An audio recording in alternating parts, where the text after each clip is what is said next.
women. He realizes he's in a trap. The gang leader, who's ugly as hell, gloats about having him at her mercy. They talk about selling him off to someone, mentioning a notorious woman named Mooking who wants to use him. Zhang Hao, desperate, tries to reason with them, saying he's just a student and doesn't know why they're doing this to him. The gang leader explains it's just business. He's been bought. She adds that if he agrees to be her man, she might help him escape.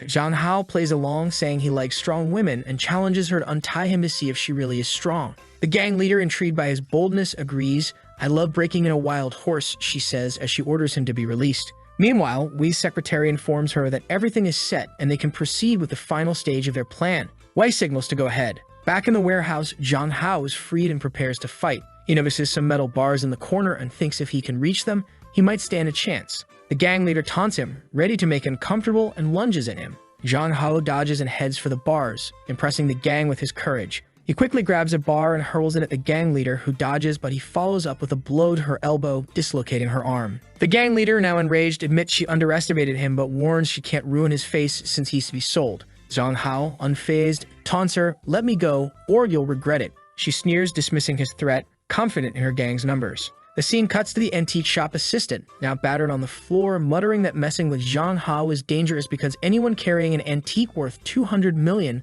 must be connected to powerful people. However, the gang dismisses this, thinking he's just a thief. But then the gang realizes something's wrong. They look towards Zhang Hao and see a shocking sight. He's fighting off and beating up everyone. Zhang Hao manages to deliver a swift punch, followed by a hit to the chin, knocking the gang members to the ground. The leader of the gang is surprised but unfazed, ready to retaliate. Suddenly, someone arrives and Zhang Hao feels the tension rise. Wei appears, looking furious. "I can't believe you had the audacity to tie up my man." The gang leader, shocked, stammers, "He's your man. I didn't know. I'm sorry.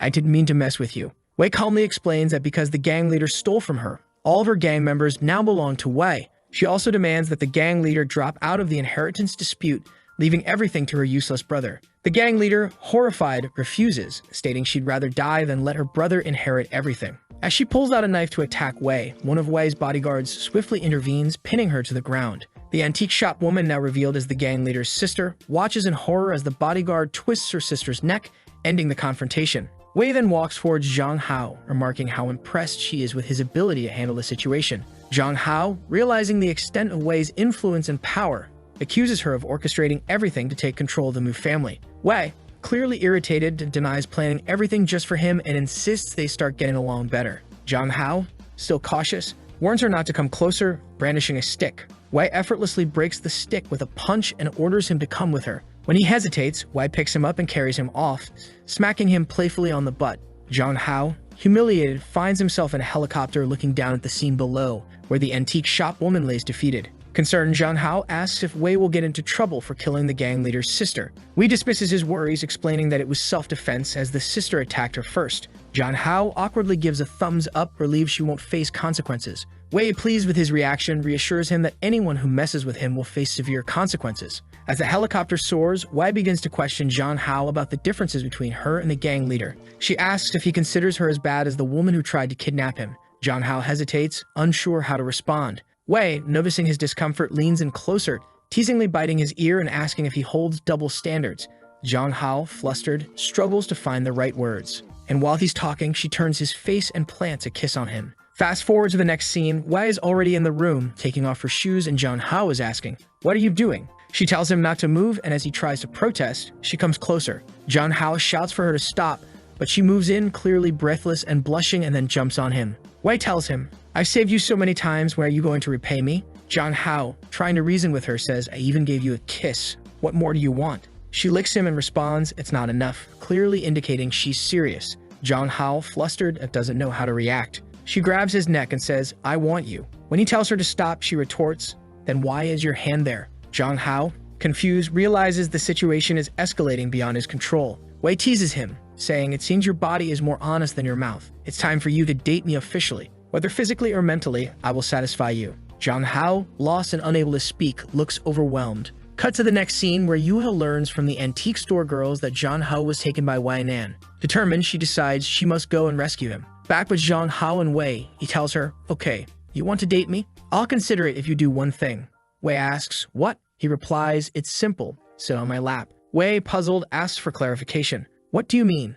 Sit on your lap. Zhang Hao explains, sit on my lap and put your hands on my shoulders for 3 minutes. Don't resist anything I do. Wei, skeptical, asks why he wants this, and Zhang Hao challenges her. You're saying you'll satisfy me and all that, but you can't do this little thing. Wei smirks, then gives him a somewhat menacing look. She raises her hand as if to slap him, but instead places it gently on his shoulder and sits on his lap. Zhang Hao, surprised by her compliance, didn't expect her to agree. Wei reassures him 3 minutes is nothing. But Zhang Hao realizes, even with her on his lap, the feeling is completely different from with Yuha. Wei's dominance is palpable. Just then, the secretary bursts in, and the sight shocks her so much her glasses nearly fall off. Wei angrily asks, why did you come in without knocking? Zhang Hao notes with amusement that they didn't complete the full 3 minutes. The secretary, now on her knees, apologizes profusely, explaining it was an urgent matter requiring immediate attention. Zhang Hao feels a twinge of pity, seeing that Wei has no private life and is constantly interrupted for issues. He reflects on someone from his past life who was similar. Wei dismisses the situation, asking the secretary what was so urgent.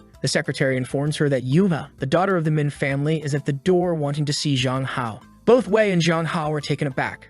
Wei, now serious, declares that it's time to deal with Yuha once and for all. The secretary advises her not to take drastic actions, reminding her that Yuha is the granddaughter of the great General Min. Wei coldly tells the secretary, you're suspended for now to think about what you've done. You're not qualified to be my secretary at the moment. The secretary, visibly sweating and nervous, can only accept the order. Wei adds, besides, we've retired a long time ago. We're not soldiers anymore. It seems Wei and the secretary were once subordinates to a powerful figure, Wei's grandmother. Then she turns to Zhang Hao and says, come with me since she wants to see you. I'll grant her wish. Zhang Hao, worried, thinks to himself, I've never seen Wei this angry before. I'm afraid a real fight might happen. Meanwhile, Yuya is at the door holding her phone, saying she's going to call the police if they don't let Zhang Hao go. As Zhang Hao appears, he asks Yuya how she got there. She explains that her aunt from the antique shop told her he had been kidnapped, so she came to rescue him. Zhang Hao, touched, thinks how sweet it is that she cares so much for him. But Wei interrupts, saying that if it weren't for Yuya's recommendations, Zhang Hao wouldn't have been kidnapped in the first place. She blames Yuha for all the trouble and warns her to stay away from him, stating that if he wants to learn boxing or anything else, it will be with her. Zhang Hao tells Yuha to ignore Wei and asks Wei to stop glaring at Yuha with a murderous look. However, Yuha starts to take off her coat and challenges Wei to a one-on-one fight, saying whoever wins gets Zhang Hao deal. Wei, furious, agrees, alright, let's finish the fight we started before. As the tension rises, Zhang Hao, tired of the drama, grabs his phone and walks away, saying, if you two are going to fight like idiots, I'm out of here. He leaves and Yuha quickly follows him, running to catch up. But Wei isn't one to back down. She catches it up and insists on taking Zhang Hao home. Zhang Hao declines, saying that if he arrives home in her luxury car, people will start asking questions. He reminds her that she has a company to run and tells her to go handle her responsibilities because he has to make a lot of money for a certain crazy person. Yuya, seizing the moment, sticks her tongue out at Wei, clearly enjoying the victory. Wei, infuriated, orders her guards to stop a taxi and tells the driver, I bought your taxi, it's mine now. Get out and deal with the bodyguards. She then turns to Zhang Hao and Yuya and says, this little car is ready. I told you I'd take you home, and I will. Back at Zhang Hao's house, his sister, always the caring one, is waiting for him. She notices he looks preoccupied and asks, why are you home so early, my Hao Hao? You seem so distracted. Zhang Hao replied, no, nothing happened. I'm just thinking about my streams and stuff. In reality, he was receiving threats from Wei on his phone and was panicking about how he was going to make the money. He remembered that when they left the taxi, Wei told him, forget about the money. Just fix the plate for me and return it. Confused, he asked, wait, don't you want the 100 million? She suddenly said, marry me, you disobedient and mischievous boy. I'm ready for you to destroy my family. Zhang Hao was taken aback, wondering, marriage? What? Meanwhile, Yuha, who had been listening to everything from the back of the car, exclaimed, let me out of this car, please, for the love of God. But Wei insisted, your family doesn't live here. I'm taking you home. So the two of them went together. The message Zhang Hao received from Wei read, be good, don't think about making money, I'll support you. Zhang Hao replied, you can support me all you want, but I'll pay you back. Thanks for bringing me home, but that's enough, Wei. Goodbye. Yuva then messaged him, telling him not to be afraid of Wei, and that if necessary, she would beat up Wei. Feeling bad for Yuha, Zhang Hao advised her not to do anything, suggesting they keep their distance from Wei, and that with time she would forget about them. At home, Zhang Hao was exhausted, reflecting on the chaotic day, being kidnapped, getting into a fight, and being forcibly brought home. At that moment, his sister put her hand on his shoulder and asked, How, are you going to stream tonight? You look tired. Do you want a massage? She offered massages every day, and while Zhang Hao didn't mind, he appreciated her attentiveness. As she leaned back, emphasizing her curves, she said, lately, I've noticed you're only focused on making money, but you're just a boy. You don't need to worry about these things. Let me take care of you. And there he was just enjoying the massage, saying that her techniques were so good he didn't even want to move. At that moment, Kim Kim's mother called her to her room. Kim Kim turned to Jean Hao and said she'd continue the massage later. Once in the room, her mother found some magazines with girls making out and she was shocked, saying, "What is this filth, my daughter? What are you looking at?" Kim Kim, embarrassed, stammered, "It's not mine, a friend gave it to me." Her mother questioned, "Why would a friend give you these things?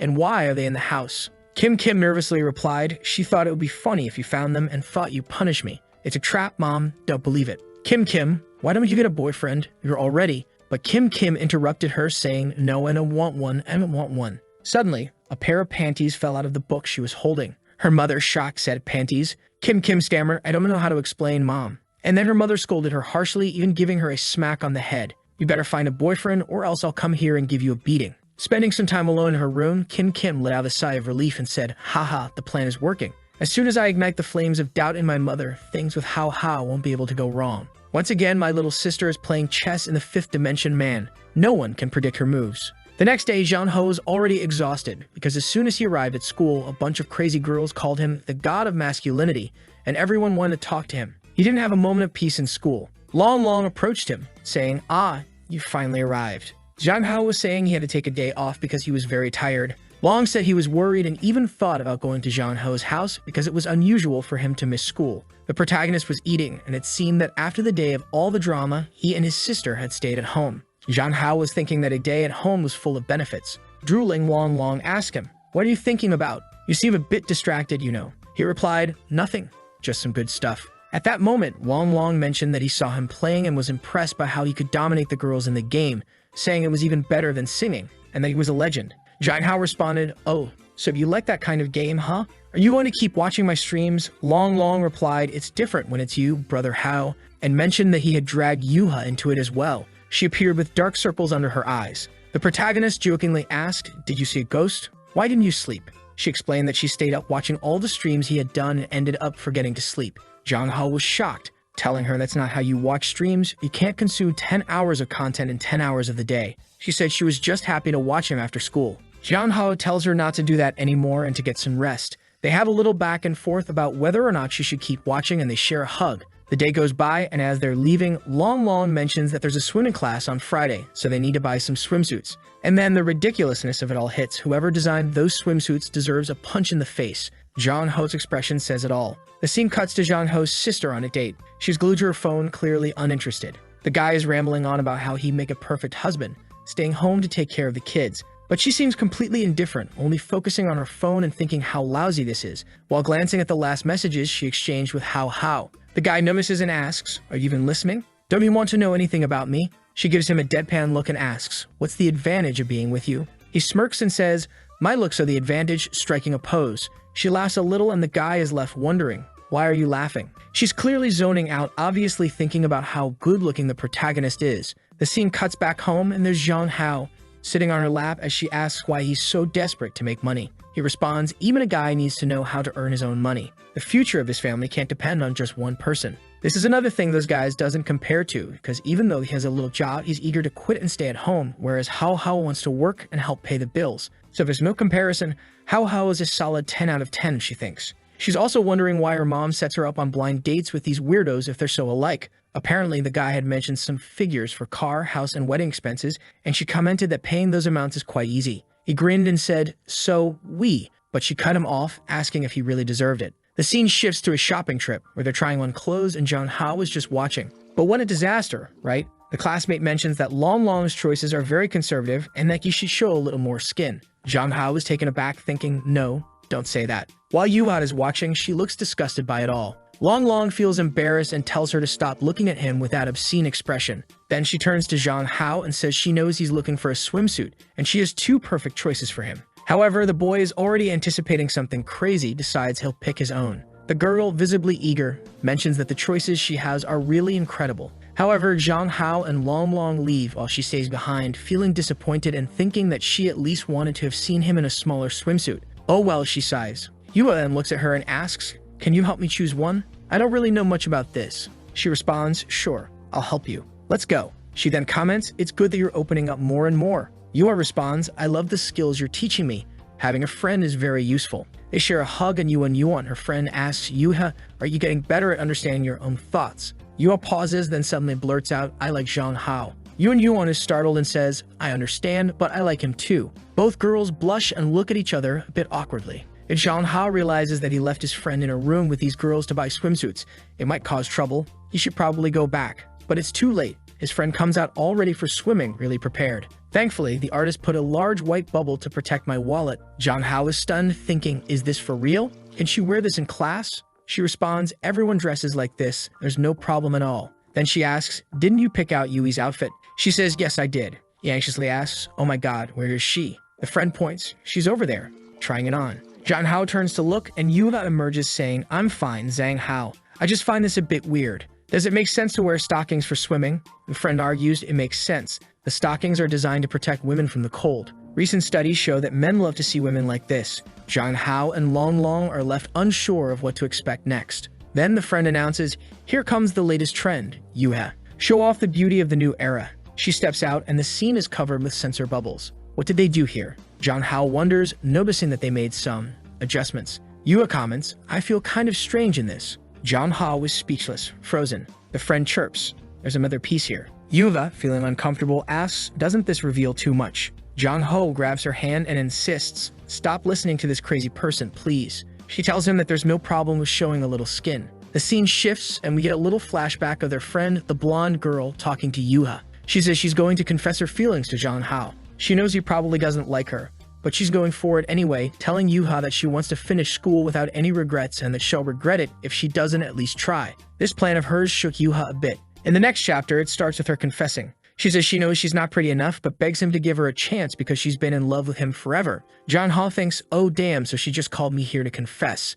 Then she continues, sorry, it's impossible for us. I don't like you. Damn, that was harsh. No consideration at all. Then she goes, wow, you didn't hesitate at all. You didn't say anything, not even a pause. Zhang Hao responds, sorry, it's just that I don't like you. He thinks it's easier to just give the decisive blow and cut her off cleanly, no turning back. She then asks if they can still be friends. The scene changes and the protagonist is back at school, thinking he's becoming a criminal with all the hearts he's breaking. He's getting a bit full of himself. Long shows up, saying he's been looking for Zhang Hao for a while. Zhang Hao asks why, and Long says he was called to the tree today. Zhang Hao thinks he's going to get beaten up, but it turns out it was a girl who's been sending him letters for years. Long asks the protagonist, do you think I should go? Zhang Hao is puzzled, thinking everyone's confessing lately. Long continues, I don't know if I should go. She's so beautiful, but I don't want to fall in love too soon. But she's so sincere. She wrote me love letters.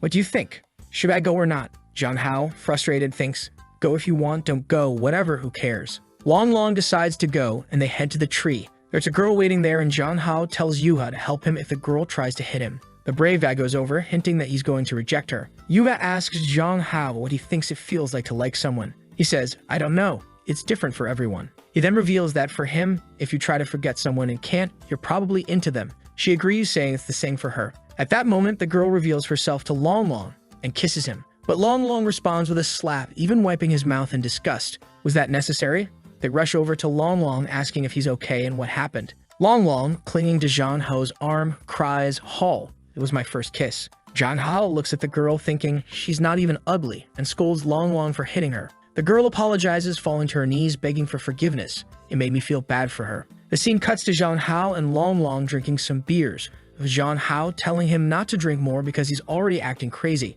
Long insists he's not drunk, then starts ranting about how he's traumatized because he lost his first kiss. Zhang Hao watches, thinking Long is nuts. Meanwhile, Yuha notices Zhang Hao's face turning red and thinks both of them are getting drunk together. Zhang Hao checks his phone and realizes his face is really red. If he goes home like this and his sister sees him, he's in for a beating. Plus, they can't send Long home like this. He might end up in trouble. So Yuna suggests they spend the night at her place. Later that night at Yu's house, they arrive and the butler is surprised, asking what's going on. She instructs him to make some food and prepare a room for the two guys. The butler is taken aback, thinking, wow, she came home late and brought two guys. I underestimated her. The scene cuts to Zhang Hao in the room explaining this situation to his sister, saying someone stole a kiss from Long. He drank and went crazy, and that's why they're taking care of him there. His sister gets annoyed, wondering who the girl stealing kisses is, and warns him to stay away from her. Zhang Hao, of course, says he doesn't know her and that they'll go home tomorrow. But after hanging up, she worries about not seeing him for the whole day. Just then, Yua shows up at the door and asks if she can come in. Jang Hao says yes, and she brings in some snacks. Jang Hao asks if this is her secret room. She asks him why he left her in his secret room. She replies that everything here is hers, including him. In other words, she basically claimed him as her own. She continues, saying she wants to hide him from everyone because only she can talk to him every day, and she wants to be with him. Then she drops the big question, do you want to be my boyfriend? Jang Hao is taken aback. He says that, to be honest, he does like her as the opposite sex, but right now, he can't control his heart because he still likes another girl. He calls himself trash, saying he's heartless. She looks at him and says, no, you're not trash. He explains that she should know that indifferent men are bad and that, unfortunately, he knows it's not right, but he likes people he shouldn't. Despite this, it's hard to ignore his relationship with Yuha. She clings to him, saying she doesn't understand, but she's very sad. She wonders why he can't just like her. He silently apologizes to Yuha, feeling guilty. The scene then shifts to the next morning, where the protagonist wakes up next to her. They were coupled up, which is adorable, but he's startled to find his clothes have changed. He immediately asks her if she changed his clothes while he was sleeping. She reassures him that they just slept together, and it was actually the butler who changed his clothes. Relieved, he quickly gets up, worried that she might have undressed him. She tells him to hurry up and get ready for school. When they arrive at school, Long Long looks utterly defeated, suffering from a bad hangover. Long tells them that they should never drink again because they ended up spending the whole night at a girl's house just because of a few cans. He insists they shouldn't let that happen again. Yuva watches, noting that he doesn't seem to care about the situation. Suddenly, they hear the clacking of heels behind them. It's someone else. Oh no, if Wainan was trouble, this girl looks like she could be even worse for any competitors. She calls out Hao Hao. He turns and sees his sister, Kin Kin. He asks, why did you come here? She replies that she was worried about him and was going to die from the concern. He tells her not to worry because he's not a child. Long abruptly says he's going back to class, looking a bit depressed, which Jang Hao notices and wonders why he suddenly seems down. Kin Kin then asks Jang Hao, who is this student next to you? I don't know her very well. He introduces Ming Yuha, and the sister politely responds, nice to meet you. I'm Jang Hao's sister. She adds, I've never heard him mention you before. Do you spend a lot of time together? Ming Yuha, thrilled to be meeting someone from Jang Hao's family, happily says, yes, we spend a lot of time together. Kin Kin, observing Ming Yuha closely, immediately thinks, this girl is definitely in love with Jang Hao. Then she steps forward, puts her hand on the protagonist's neck, pulls him close and says, tonight, we're going to your room. Whoa, that's intense. Meanwhile, she's glaring at Yuha, who looks devastated, not understanding what's happening. She whispers in the protagonist's ear, sweetie, let's have a nice little chat. The protagonist seems to perk up, smiling slightly, clearly getting a bit excited. But he whispers back to Yuha, asking why she's saying that so quietly. But his sister tells him, this is something only the two of us should know. Now go to your class. The protagonist and Yuha head to class, while his sister stands there, thinking that she can't wait any longer. She knows she'll have to take action soon. In the classroom, both the protagonist and Yuha look exhausted. The protagonist says, you both seemed fine when we arrived. What happened? Out of nowhere, Long Long mentions that seeing the protagonist's sister made him think about how he was forced into a kiss yesterday. The protagonist wonders, is Long Long talking to my sister? Does he like her? What's going on? Turning to Yuha, he asks, and you, why do you look so down? She responds that she's dying of jealousy. He goes, oh. She explains that she knows it's his sister, but seeing them being so intimate made her uncomfortable. Now she's jealous of his sister, who gets to do these things with him every day. Poor thing, she doesn't realize she's just scratching the surface, thinking she's deep into it. Back at the protagonist's house, he seems to be leaving his room, reflecting that today's live stream went well. However, he still needs to keep streaming to pay off Wii's vase. Since he rejected her offer to be her husband, he has to come up with the 100,000. As he steps out of his room, he sees something unexpected. Kin Kin's mom is spanking her with a belt. Ouch, he feels bad seeing the state of her bruised backside. He rushes in, saying, Mom, what are you doing? But the mom just tells him to stay out of it, claiming she's going to beat Kin Kin to death. Shocked, he asks, why are you hitting her? What's going on? The scene changes to the aftermath, though it's almost too much to imagine. She's lying on the bed, clearly in pain. And what's the protagonist doing? No, not giving her a massage. The situation is intense. It looks like the protagonist has to clean her wounds with a cotton swab. But seriously, was all this necessary? His thoughts are calm, reflecting on how cruel her mother is and how injured she is.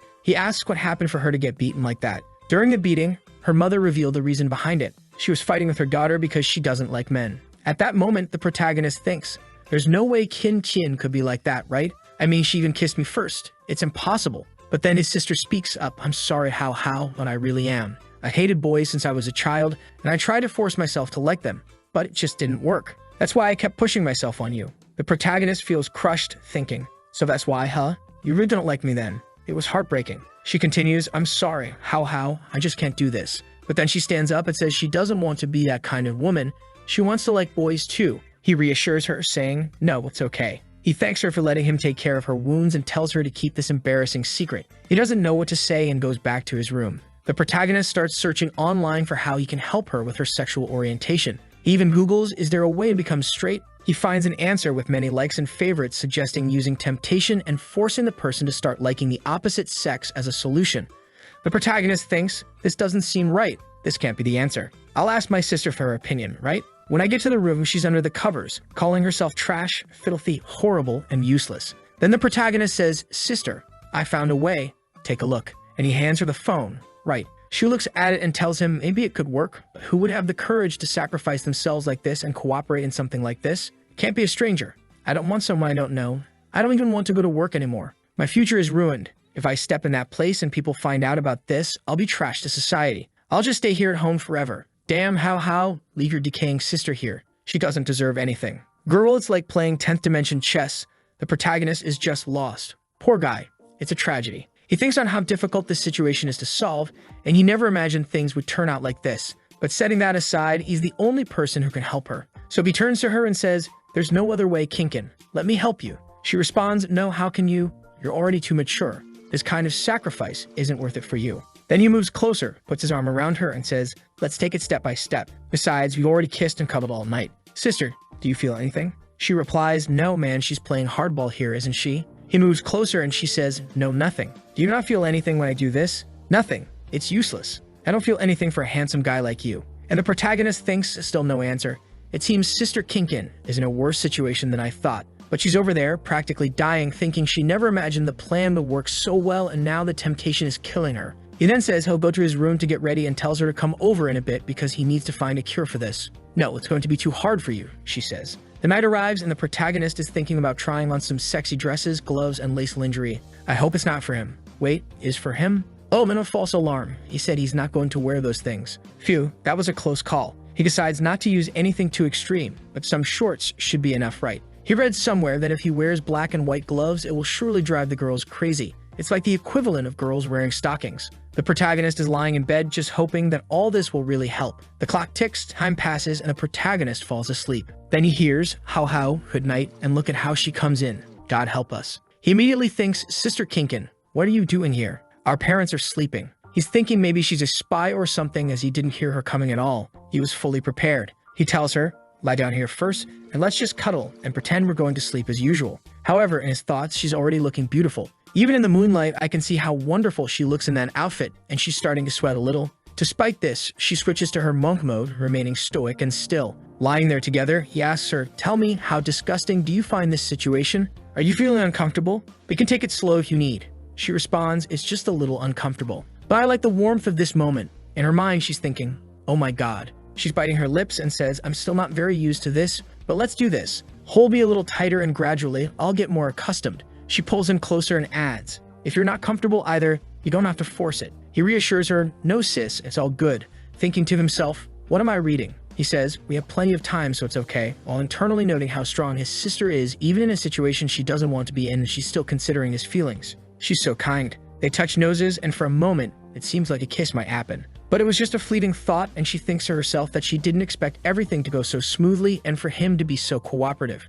The protagonist is already thinking that the scent is too good and he won't be able to hold out much longer. However, he doesn't want a small mistake to ruin the family. However, out of nowhere, he stops caring about the family and can't hold back any longer. He suggests, hey Kinkin, do you want to touch my arm with this glove? I heard girls like this. She starts to drool a bit, clearly liking it. He quickly says, no, it's fine. If you don't like it, sorry. But she replies, no, it's good. I'll try to get used to these things, while staring intently, thinking this is a once-in-a-lifetime opportunity she can't miss. She begins to touch his arm. She continues to run her hands over his arm, thinking that her entire life is now worth it.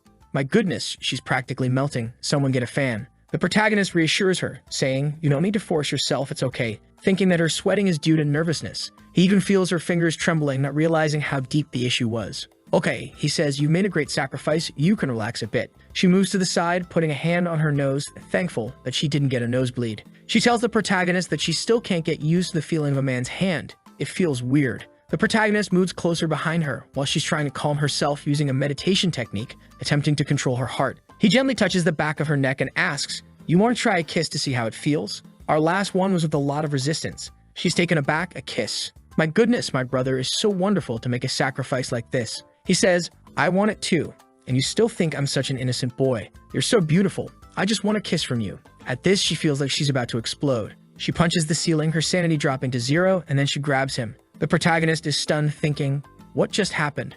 She quickly tries to cover up, pretending she didn't enjoy it, and says it was really weird, that she needs to prepare herself mentally for it. The protagonist begins to question if she's okay and wondering if she really didn't like it. The situation seems strange. She then says she'll try to be more proactive and things escalate. She kisses him again, pushing him onto the bed. The protagonist is bewildered, needing to calm himself down. She starts talking about her dream of possibly being with him and says if things continue like this, she'll have to make it a reality. She doesn't even care if her plan gets exposed. In the middle of everything, she accidentally calls him Xiaoyang. The protagonist is shocked, asking, who's Xiaoyang? But before he can finish, she kisses him again, holding his hand and pulling him closer. He's out of breath, wondering what's going on as she becomes more intense than ever. She's practically drooling. Then she responds that despite everything, she still feels a little uncomfortable. It seems like the name she let slip was the name of a girl. The protagonist asks, did you call me a girl? She explains that she used a girl's name to disguise the situation and not feel worse. The protagonist asks if this Xiaoyang is the girl his sister likes the most, and she confirms, saying yes.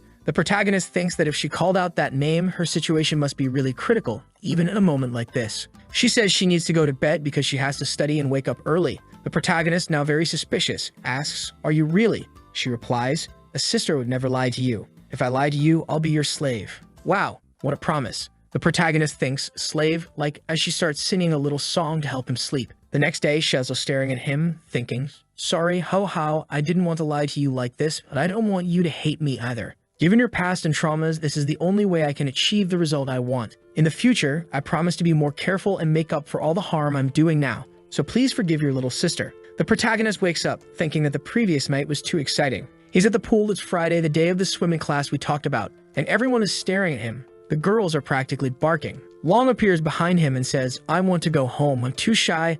This outfit shows too much. The protagonist, surprised, says, it's the same outfit as always. It doesn't show anything. He tells Long to stop being silly and be a real man, the worst advice ever, but okay. The girls continue complimenting Long, saying the outfit looks perfect on him and that he looks amazing. The protagonist, getting tired of the situation, says he understands why girls hate these kinds of guys. Then he turns to Long and says, out of nowhere, I lost the desire to stay in this class. Long suggests they pretend to have stomach aches and leave. The protagonist agrees and decides to help Yuha learn to swim since it's better than staying there with all the crazy girls around them. She's preparing to jump in and asks the protagonist if the best way to swim is just to jump in and start paddling hard. He tells her that's not the way and that he'll teach her. They do a little warm-up, and for some reason, the protagonist is staring at her armpit. Dude got that weirdo desire. He looks at her and says he didn't see her put on that swimsuit, the one she bought last time. She asks, do you want to see me wearing that? He says, well, it's not that I don't want to, but yeah, I do. The protagonist is up to no good either. He caused all this mess with his sister last night.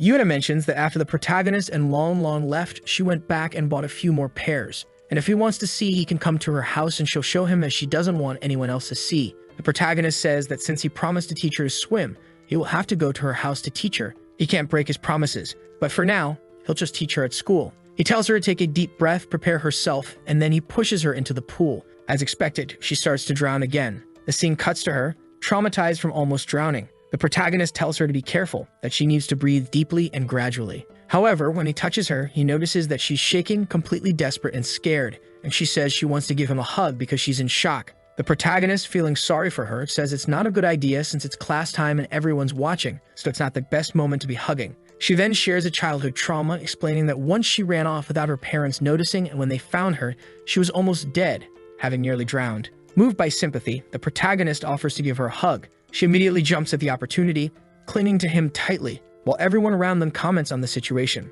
The protagonist tells the teacher that Yuha is having cramps and that he'll take her away to help her. Later, when they're alone, he asks if she's feeling better. She says that she hates the pool and thinks she'll never get used to it. She apologizes, expressing that despite the protagonist's attempts to help, she just can't manage. Janha feels a bit awkward but reassures her, saying there's no need to apologize and that she'll get the hang of it with practice. To compensate, he offers her a massage. Here we go again with the massages.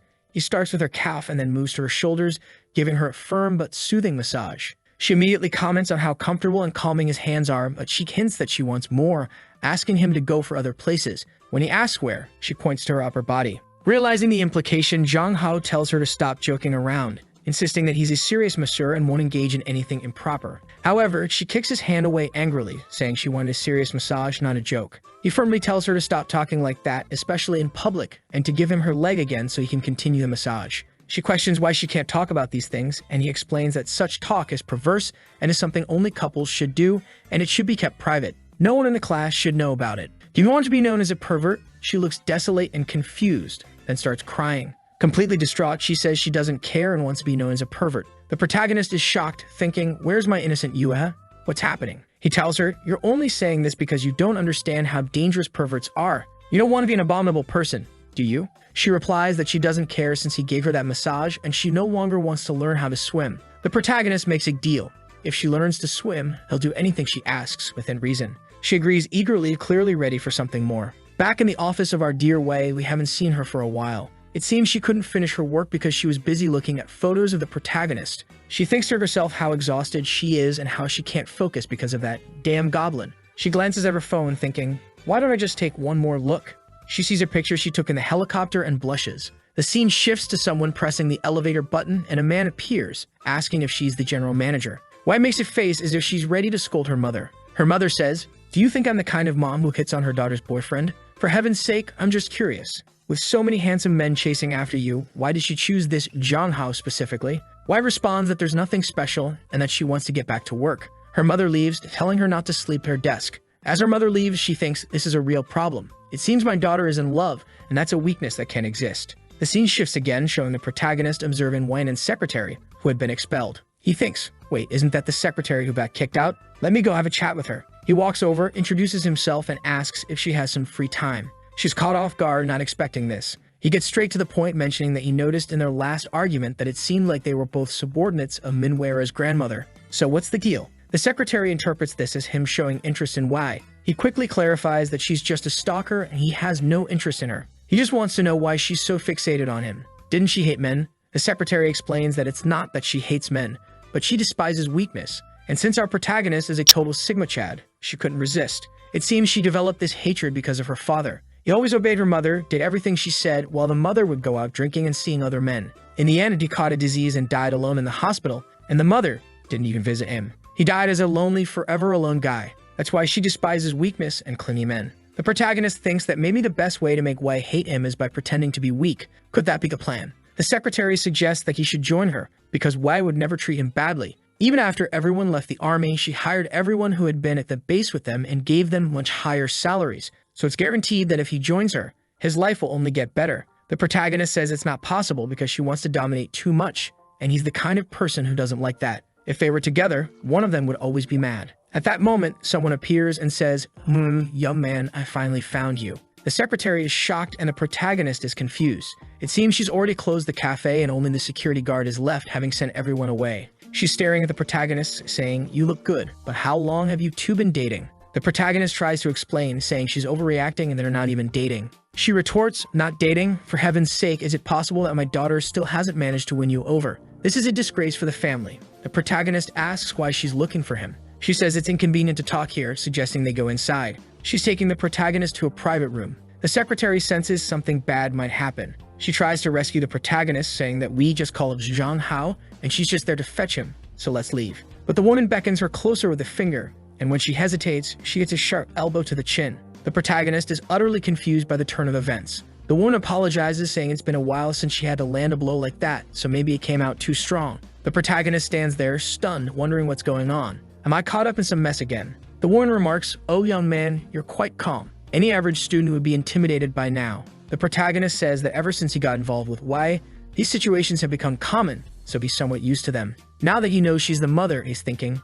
she's the gang leader, so I better not mess up. The mother then comments, it's obvious my daughter doesn't like delicate men. What I don't understand is why it seems like you don't like her. Don't you want to be my son-in-law? Don't you want to join the Wei family? The protagonist tries to deflect, saying he's just an ordinary citizen and doesn't deserve her daughter, claiming there's nothing special about him. He also says he needs to leave because his family is probably looking for him. She says, since you're in a hurry, I want to make a deal with you. The protagonist is surprised, asking, a deal with me?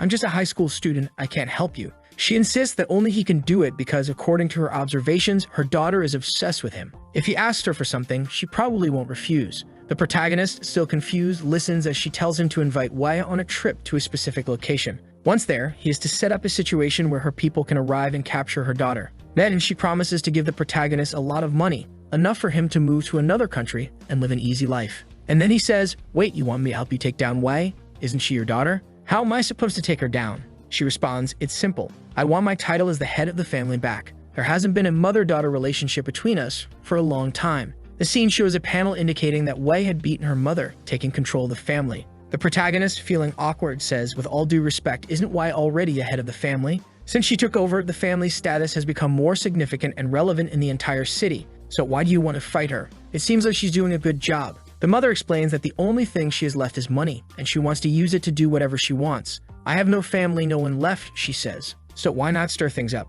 She asks, "What do you think? You don't even like her, do you? Let's take advantage of this situation." The protagonist is shocked, unsure of what to do. The scene shifts to the secretary, who is semi-conscious, looking around and thinking about how her training helped her withstand the blow. Otherwise, she might have been done for. She realizes she needs to alert Wei as soon as possible. She subtly taps her wristband, sending a silent signal. The scene cuts to Wei's phone, where she receives a message indicating that Madam had contacted Zhang Hao in a private room. Wei is startled and orders the car to be prepared immediately. The scene shifts back to the protagonist and the mother. The protagonist says that even if she manages to defeat Wei, managing the family won't be easy, as many people support her. He suggests that despite the issues between them, they should try to talk things out. The mother dismisses this, saying, "Wei is a cold-hearted person. It's better to have a dog than her. She's been against me ever since her father died. There's no way to talk to her. If I had known what kind of woman she would become, I wouldn't have given birth to her." The protagonist, knowing the truth about the father's death, thinks the mother is lying because he knows the father died because she neglected him and he was left alone in the hospital.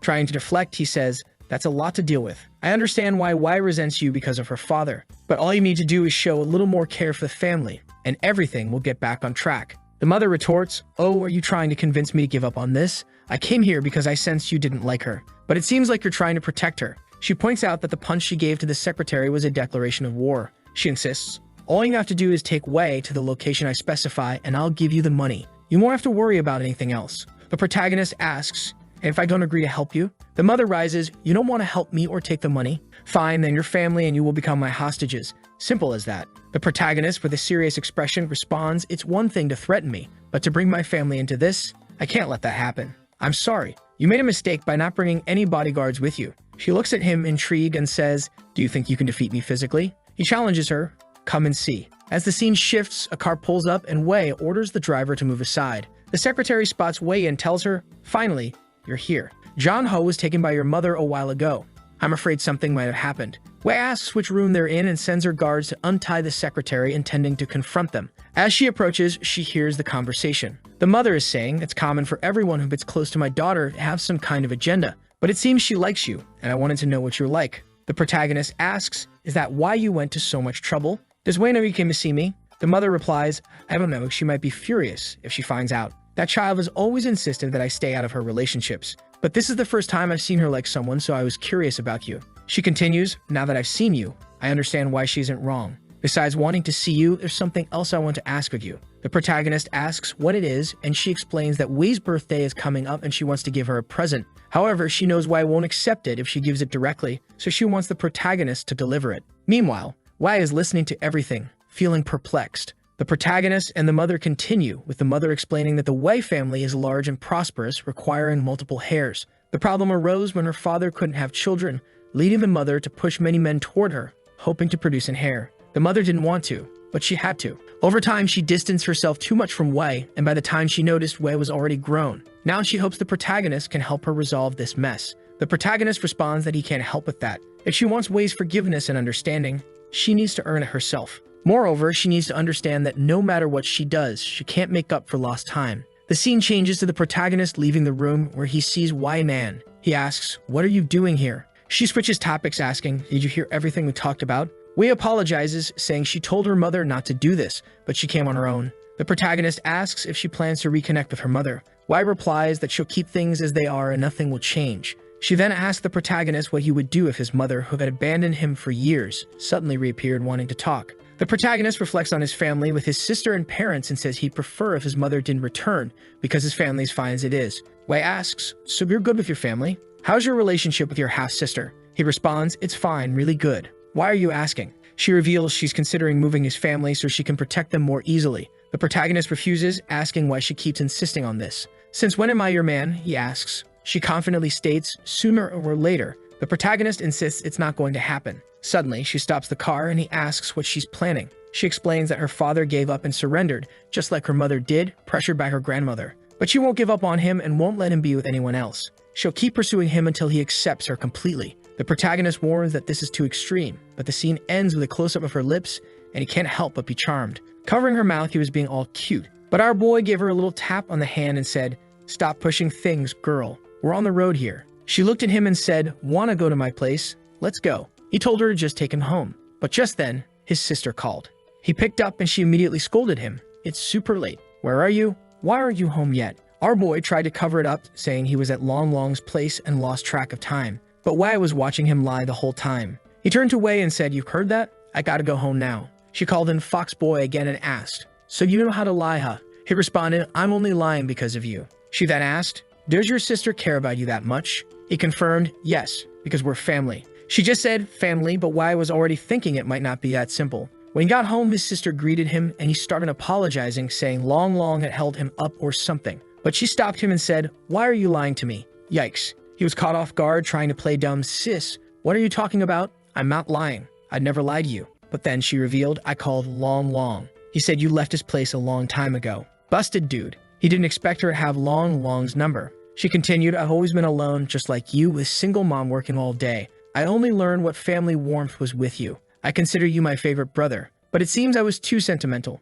To you, I'm just a stranger. Ouch, bro. You screwed." She shed a tear and said, "If you don't want me involved in your life, fine. I won't bother you anymore." She turned to leave. The protagonist tried to grab her arm, asking her to listen, apologizing and explaining that he had gone out to dinner with a friend, but was afraid she'd worry. He reassured her it was just a friend and nothing more. Desperately, he continued apologizing. But she shook off his hand and said, "You just need to understand that I care about you." And then she walked away, leaving him defeated. Our boy collapsed, lamenting that he was a terrible person, feeling awful for disappointing her despite all her kindness. Back in her room, obviously in shock, she thought, "Oh my god, I can't believe I had the courage to slap his hand. What if he's really mad?" But then she told herself she needed to be confident. She couldn't just let him walk all over her. Maybe slapping his hand was too much though. Should she apologize on her knees? She fell to the floor, lost, unsure of what to do. But then she regained her composure, thinking, "Wait a minute. He said he went out to dinner with a girl. Who was this girl he felt the need to lie to me about?" She's ready to investigate. Is there going to be an honest showdown between the two? Cut to the night and she's sniffing his clothes in the laundry, trying to detect a perfume. She remembered it was the same perfume she had smelled before. Could it be the perfume of that girl, Yuya? She's left pondering. The next day it seems they're going out. She offers him a chance to rest and sleep in the car if he wants. But he's just thinking he needs to find a chance to talk to her and explain the situation. They're apparently going to his father's cousin's house, and he's curious about what it's going to be like since he remembers the guy being pretty cool and handsome. However, his father suddenly says, "Who's that kid staring at us?" When the protagonist looks, it's Yuha, looking all cute in her outfit. His dad asks, "Who's that bold girl here, son?" He responds, "A classmate." He goes to greet her and asks if something's wrong, why she's there. She says she came to invite him to an art exhibition together. Meanwhile, his parents are thinking she's probably a potential girlfriend, impressed by her boldness to come to the door like that. And Big Sister is watching, ready to kill Yuha. The protagonist introduces his mom and dad to Yuha, who is visibly happy, apologizing for the inconvenience and introducing herself. She seems delighted to meet everyone, feeling that things are going well. Then the protagonist's sister steps up and bluntly asks, "Are you trying to date John Hao?" Without hesitation, Yue says yes and admits she likes him a lot. This shocks everyone. A sister starts to explain something but gets cut off by their dad, who advises Zhang Hao not to fall in love because he's too young. The protagonist tries to clarify that Yue is just a friend from school. The father then turns to Yuha and insists that his son is too young to fall in love and that she should not come around anymore or follow him. The protagonist tells her that they have some family coming over and suggests they discuss this later. Yue, pretending to be naive, asks, "So I can't fall in love with him?" The protagonist's mother responds that she can fall in love, just not with Zhang Hao. The protagonist is unsure how to end this situation. His sister steps in, saying she'll handle it. She gets close to Yuha, making the protagonist's mother worried, thinking she might be hitting on Yuha. But the sister is just trying to smell Yuha's perfume to see if it's the same as the one on the clothes. To cover it up, she puts her hand over Yuha's mouth, saying, "It's okay, you can still love me, please."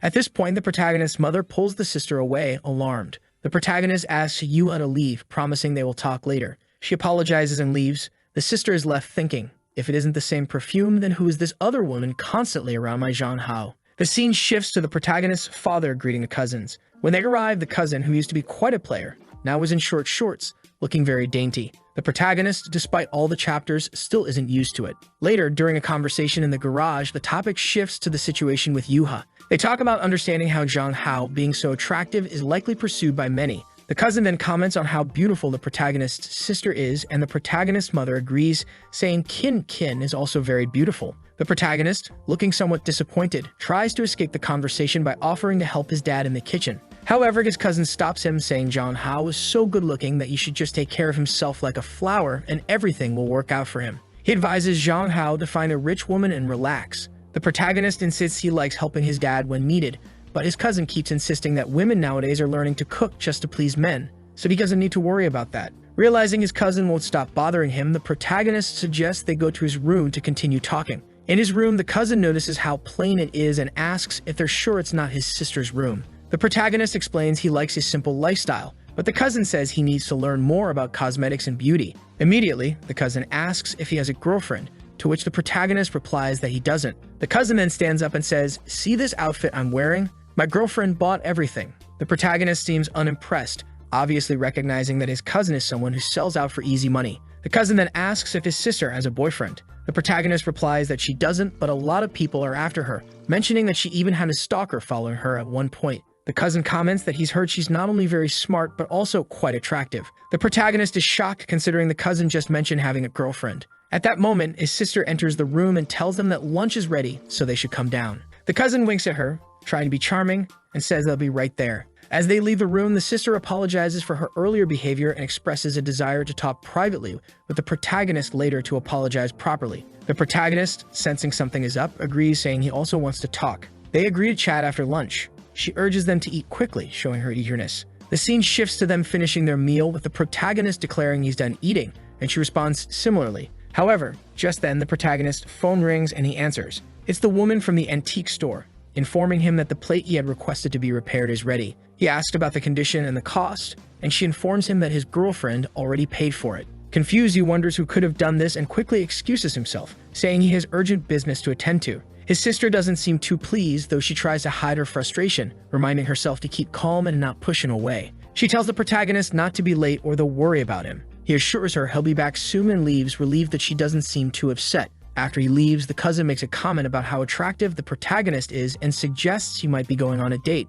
This only irritates the sister, who stands up with a murderous look, agreeing that she needs to keep a closer watch on him. At the antique store, the protagonist receives the plate with a note on it saying, "I paid for your repairs, so come see me when you get this." It's from Wai Nan. Clearly, she's the one who paid for it, and the protagonist doesn't look pleased. Back at Feng Hong, the company, Wai Nan is looking stunning as the protagonist walks in, asking for permission to enter. She immediately questions why he didn't knock before coming in. He starts to leave, but she stops him, saying he's staying because once she finishes her work, they're going out for dinner. The protagonist tries to decline, saying he's not available, and then pulls out the repaired relic, asking her how much she would deduct from his debt for it. He suggests that if it's not much, he could sell it elsewhere and bring her the money. However, she seems uninterested in the monetary value and more concerned about where they'll eat. The protagonist finds it challenging to deal with her as she always has a response that he doesn't want to hear. Trying to change the subject, he suggests taking the relic to an auction and informing her of the amount it fetches. But she walks over, grabs the plate, and smashes it. The protagonist is left speechless,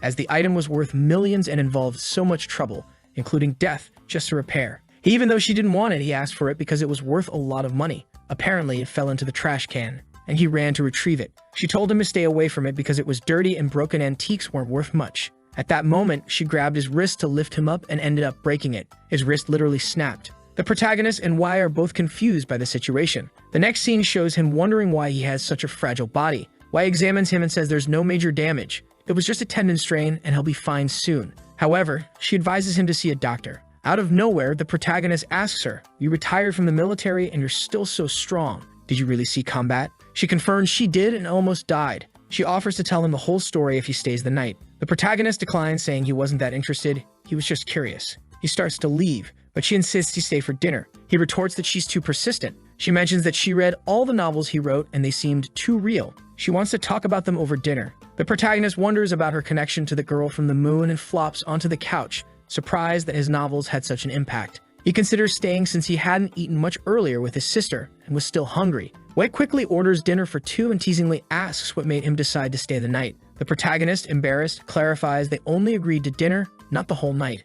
She then teases him about looking at her legs and accuses him of being dishonest with his eyes. He awkwardly explains that he was just admiring her expensive-looking clothes since he's from a poor background. But she quickly moves in and pins him to the couch. The protagonist, shocked, asks if she can't control herself. She insists she doesn't need to, as he's destined to be hers. He tries to laugh it off, saying she's reading too many novels and playfully squats her behind. She gets annoyed, accusing him of teasing her without following through. She questions if he's afraid. The protagonist, offended, retorts that he's not afraid of anyone and threatens to teach her a lesson. However, when he tries to push her off, she doesn't budge. He then notices the significant size difference between them. She relents, telling him not to get angry as he might hurt his hand again. As she stands up, the protagonist grabs her by the shoulder, throws her onto the couch, and tells her to stop annoying him, saying they don't match. She suddenly changes the subject, saying she's studying the reason behind the red moon and will explain it to him. The next chapter shifts to the protagonist's house, where his cousin wonders why the protagonist's sister doesn't like him. At that moment, Yuba shows up at the protagonist's house, and his cousin is contemplating making a move on her. She greets him, but he steps aside, giving her space to pass. The protagonist's parents appear and see her, expressing surprise. However, she immediately hands them apology gifts, saying the first is for Zhang Hao, the second for the father, the third for the mother, and the fourth for the sister. The father continues, insisting that she should stop hanging around Zhang Hao as he won't fall in love anytime soon. The mother chimes in, telling her to leave. Meanwhile, the cousin is shocked to find out that she might be a suitor for Zhang Hao. Yuva clarifies that she doesn't want to fall in love with Zhang Hao. She just wants to spend the rest of her life with him as great friends. The parents look at her skeptically, clearly thinking she's not being truthful. Yuna pleads, asking them to let her be friends with Zhang Hao and hands over a briefcase. The mother, feeling the need to set boundaries, decides to play the role of the strict parent and tells Yuha that she doesn't want to see her around Zhang Hao anymore and that she should stay away from him. The cousin, overhearing this, thinks he'll have a chance to comfort her after she leaves, but Yuna firmly states that Zhang Hao is special to her and she'll remain friends with him regardless of what they think. Meanwhile, back with the protagonist and Wei, she's recounting a story about being on a mission and receiving a fatal injury. Just as she was about to die, she saw the red moon and somehow survived. The protagonist is puzzled, noting that her experience seems entirely different from his. He asks if she might have been hallucinating due to her severe injuries, but she insists that wasn't the case.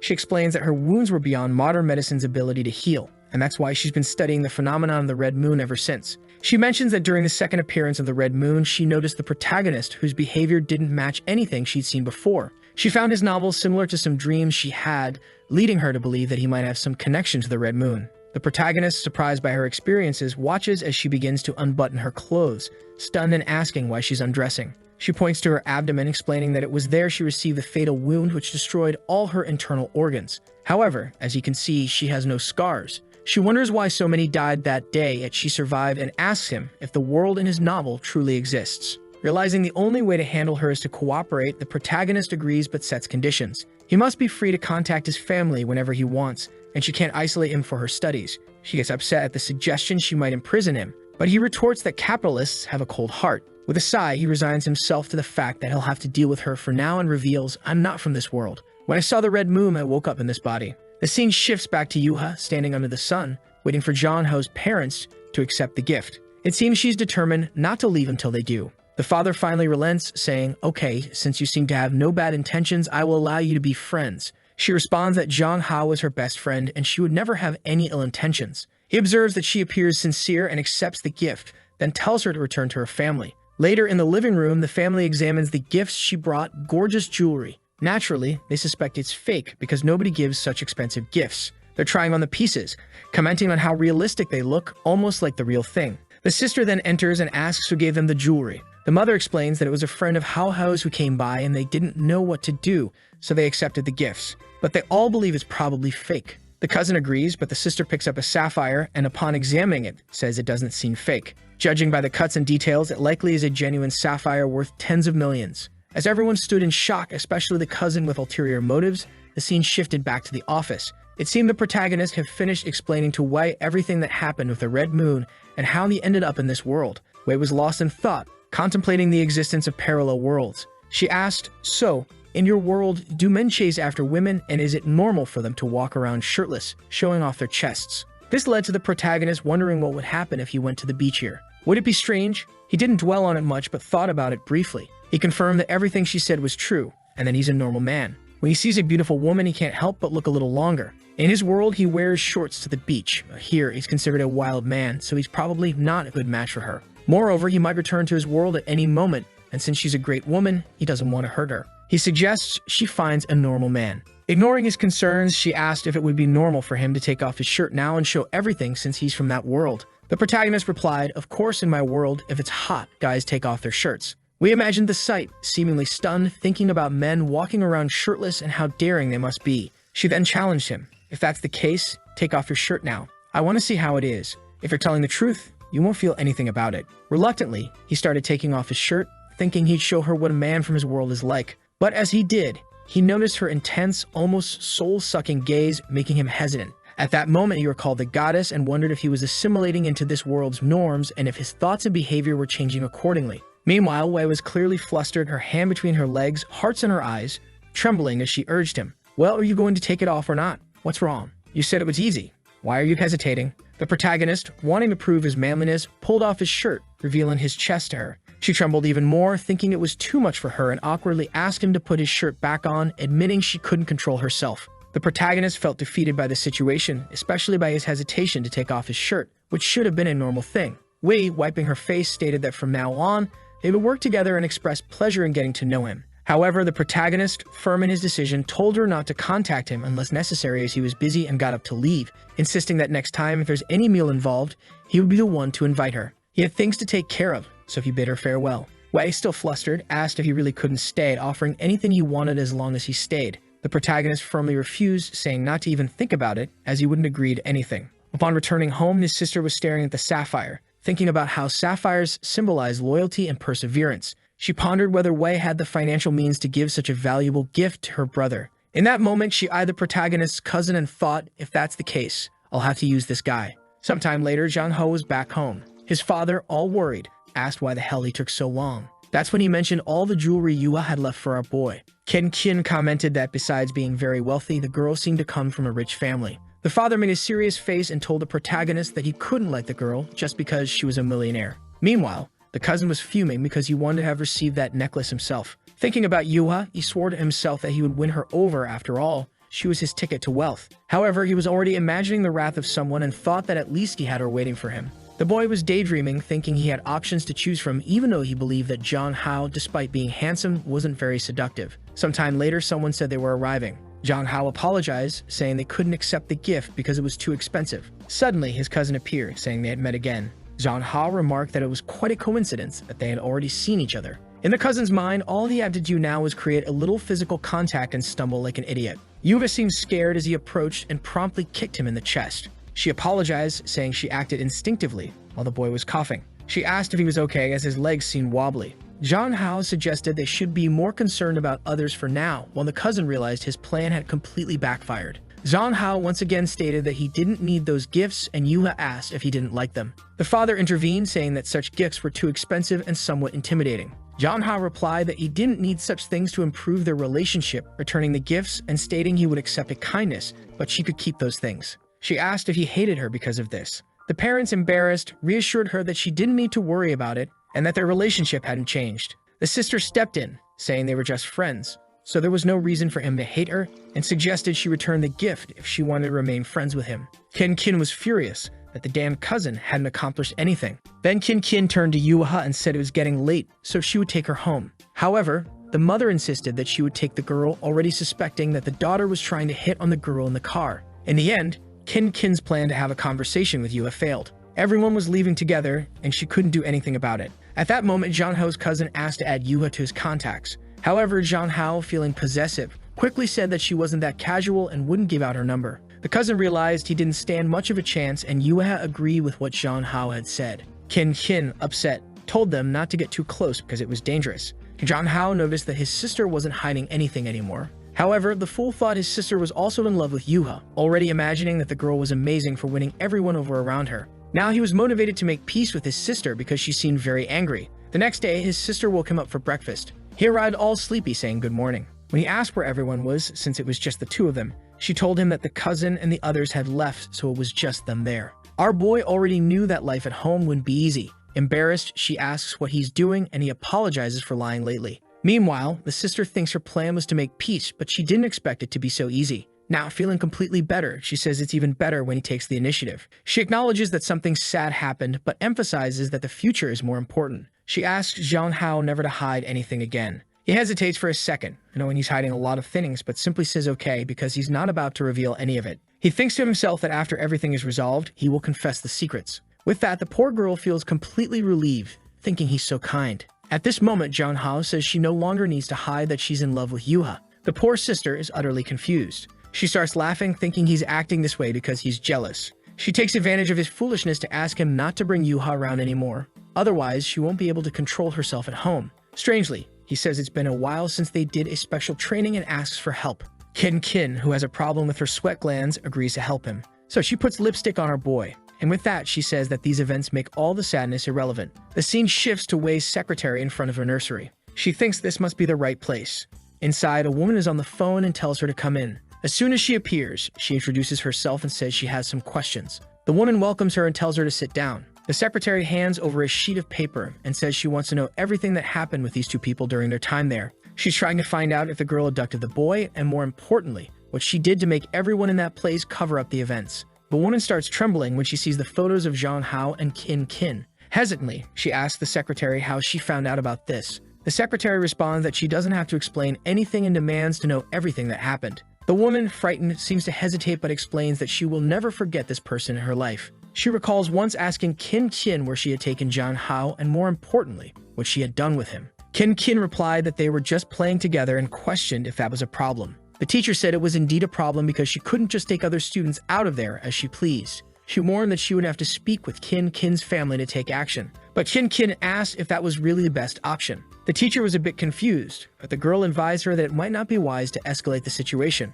She explained that no one saw them return, and no one knew she had taken the boy. So she suggested that everyone would probably believe her if she said the teacher was just making it up, or worse, that everyone would blame the teacher for letting it happen. If it were proven that something happened as a teacher, she would be held most responsible. Kin then asked the teacher if she really wanted that to happen. The poor woman stood there frozen while Kin urged her to answer quickly. Back in the present, the secretary asks if she really gave in to that. The woman responds that she contacted the family to ask how the boy was. That's when the family said the boy would never return there, and they were moving away. The secretary asks if that resolved the situation, and the woman says yes, since no one returned. She then asks if the woman knows what Kin did when she took Zhang Hao. The woman says she doesn't know but discover how Kin referred to Zhang Hao. Curious, the secretary asks her to explain quickly. The woman explains that Kin called Zhang Hao her little toy. Back in the moment, Zhang Hao says he will show the strength of a man. She is there, very sad and clearly not saying much. She then says she wants to tell him something and grabs his face. She tells him he is amazing, thanks him, and says she is ready. He asks if she really wants to continue with the strength training. Suddenly, she is caught off guard and confused. He says that if they keep practicing, she'll soon like men again, while the boy, like a bull, declares that now that he's here, he'll go forward. She's a bit scared, not expecting him to be so forward, especially since he has such an innocent appearance. Our boy starts sweating cold, realizing things are getting serious. He gave her a simple foot massage. Time passed, and the boy had put in a lot of effort. He then asked her to check if his heart was racing. That's when she thought that the training they did when they were younger hadn't been in vain. Now she knows she just needs to complete the next step to fully win over Zhang Hao. Our boy says they will continue. She sees that he's standing there preparing for something and asks if he's talking about this. He tells her not to be nervous and to relax. But now she's the one who's scared because there's unlikely to be anyone else intervening. She's panicking, not knowing how to react, while Zhang Hao thinks she's cute when she acts like this. He then smiles, saying that he's finally going to do it, but obviously, he feels something strange.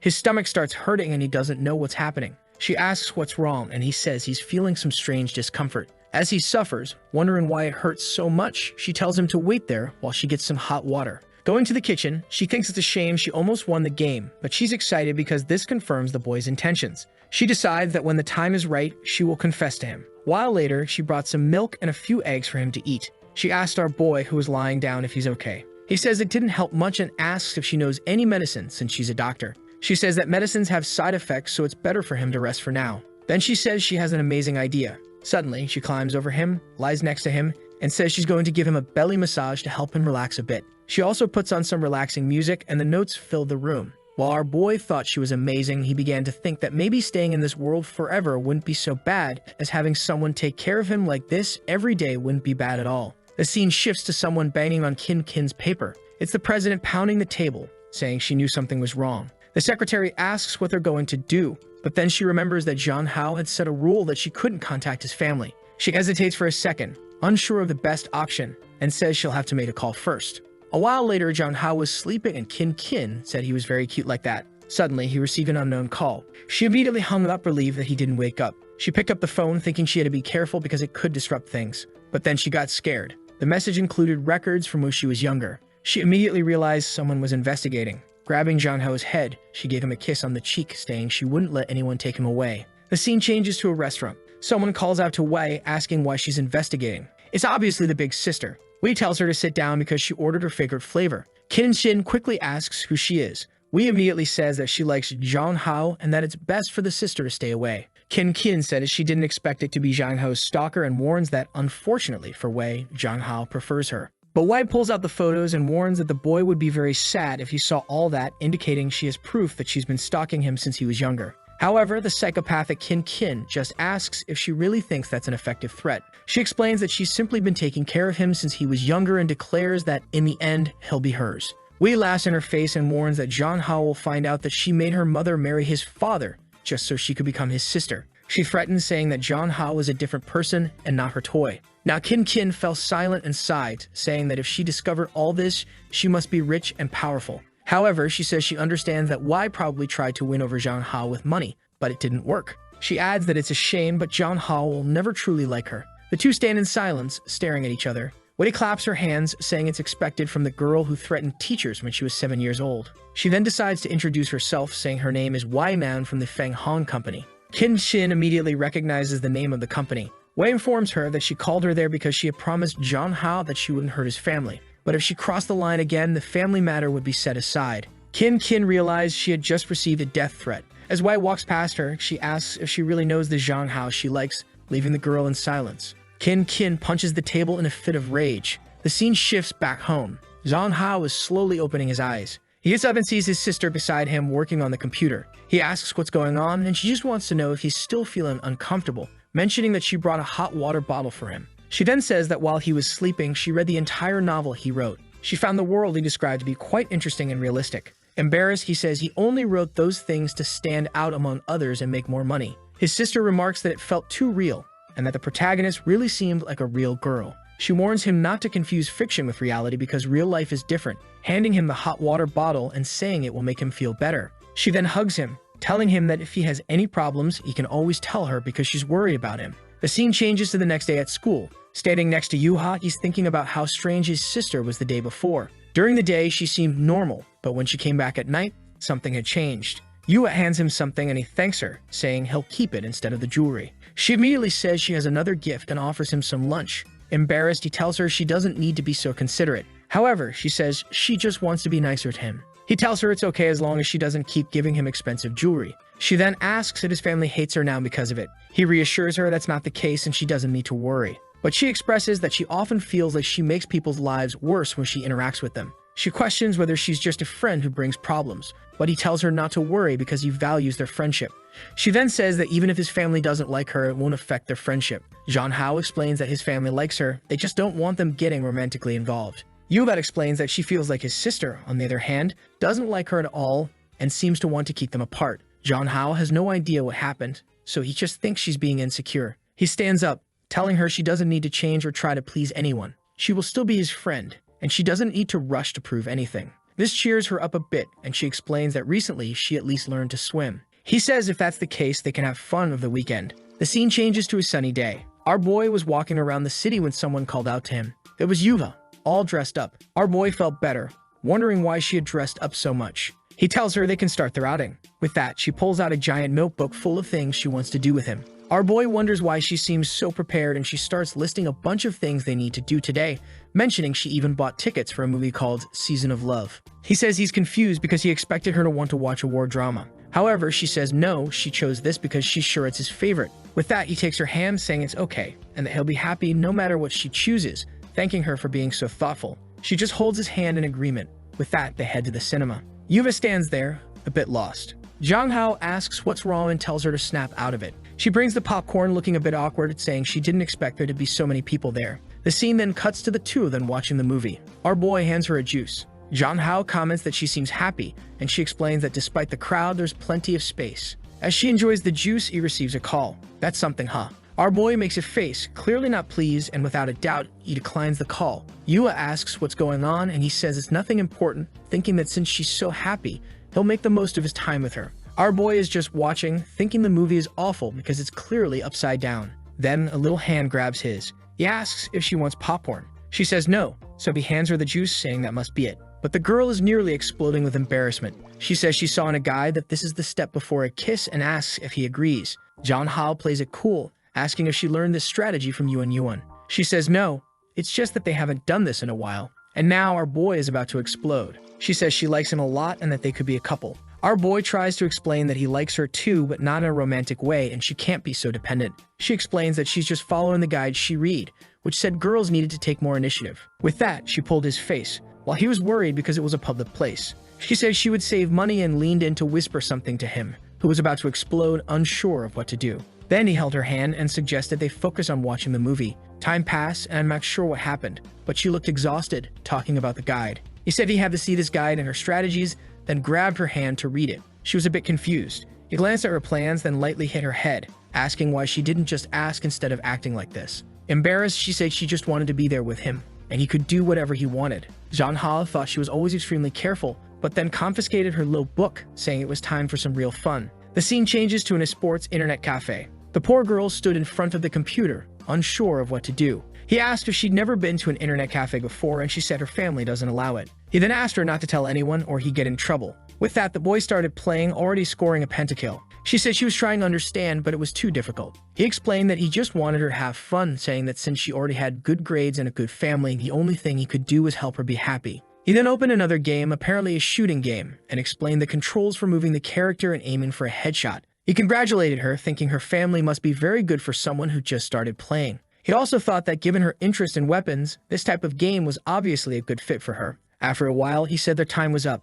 She asked why he didn't put more money in so she could play more, but the boy warned her not to get addicted or she'd spend her whole life on it. As they walked down the street, they were chatting until he mentioned that her phone was ringing. She answered and seemed to agree with something. It seemed like she was talking about leaving, but in reality, she wanted to keep playing with our boy. He thought to himself that he would help her have even more fun today. With that, they played the drum game, the dance game, and the shooting game. Later, as they were heading back, she said it was one of the happiest days she ever had. Jong Hao told her not to take it too seriously because it's something they could do anytime, and she was all smiles, saying she understood. As they were walking, a car suddenly passed in front of them. As soon as the door opened, he knew trouble was coming. He thought it might be Anao, but it was actually Yuya's butler, who turned to our boy and said her parents wanted to meet him. Her mother, it seems, was looking into information about Jong Hao, smiling, though it wasn't clear if it was out of joy or anger, knowing that her daughter had been ignoring messages while having fun. Meanwhile, Jong Hao had no idea they had planned a party for her at the mansion, but she preferred to stay with him. At the door, the butler told him not to worry,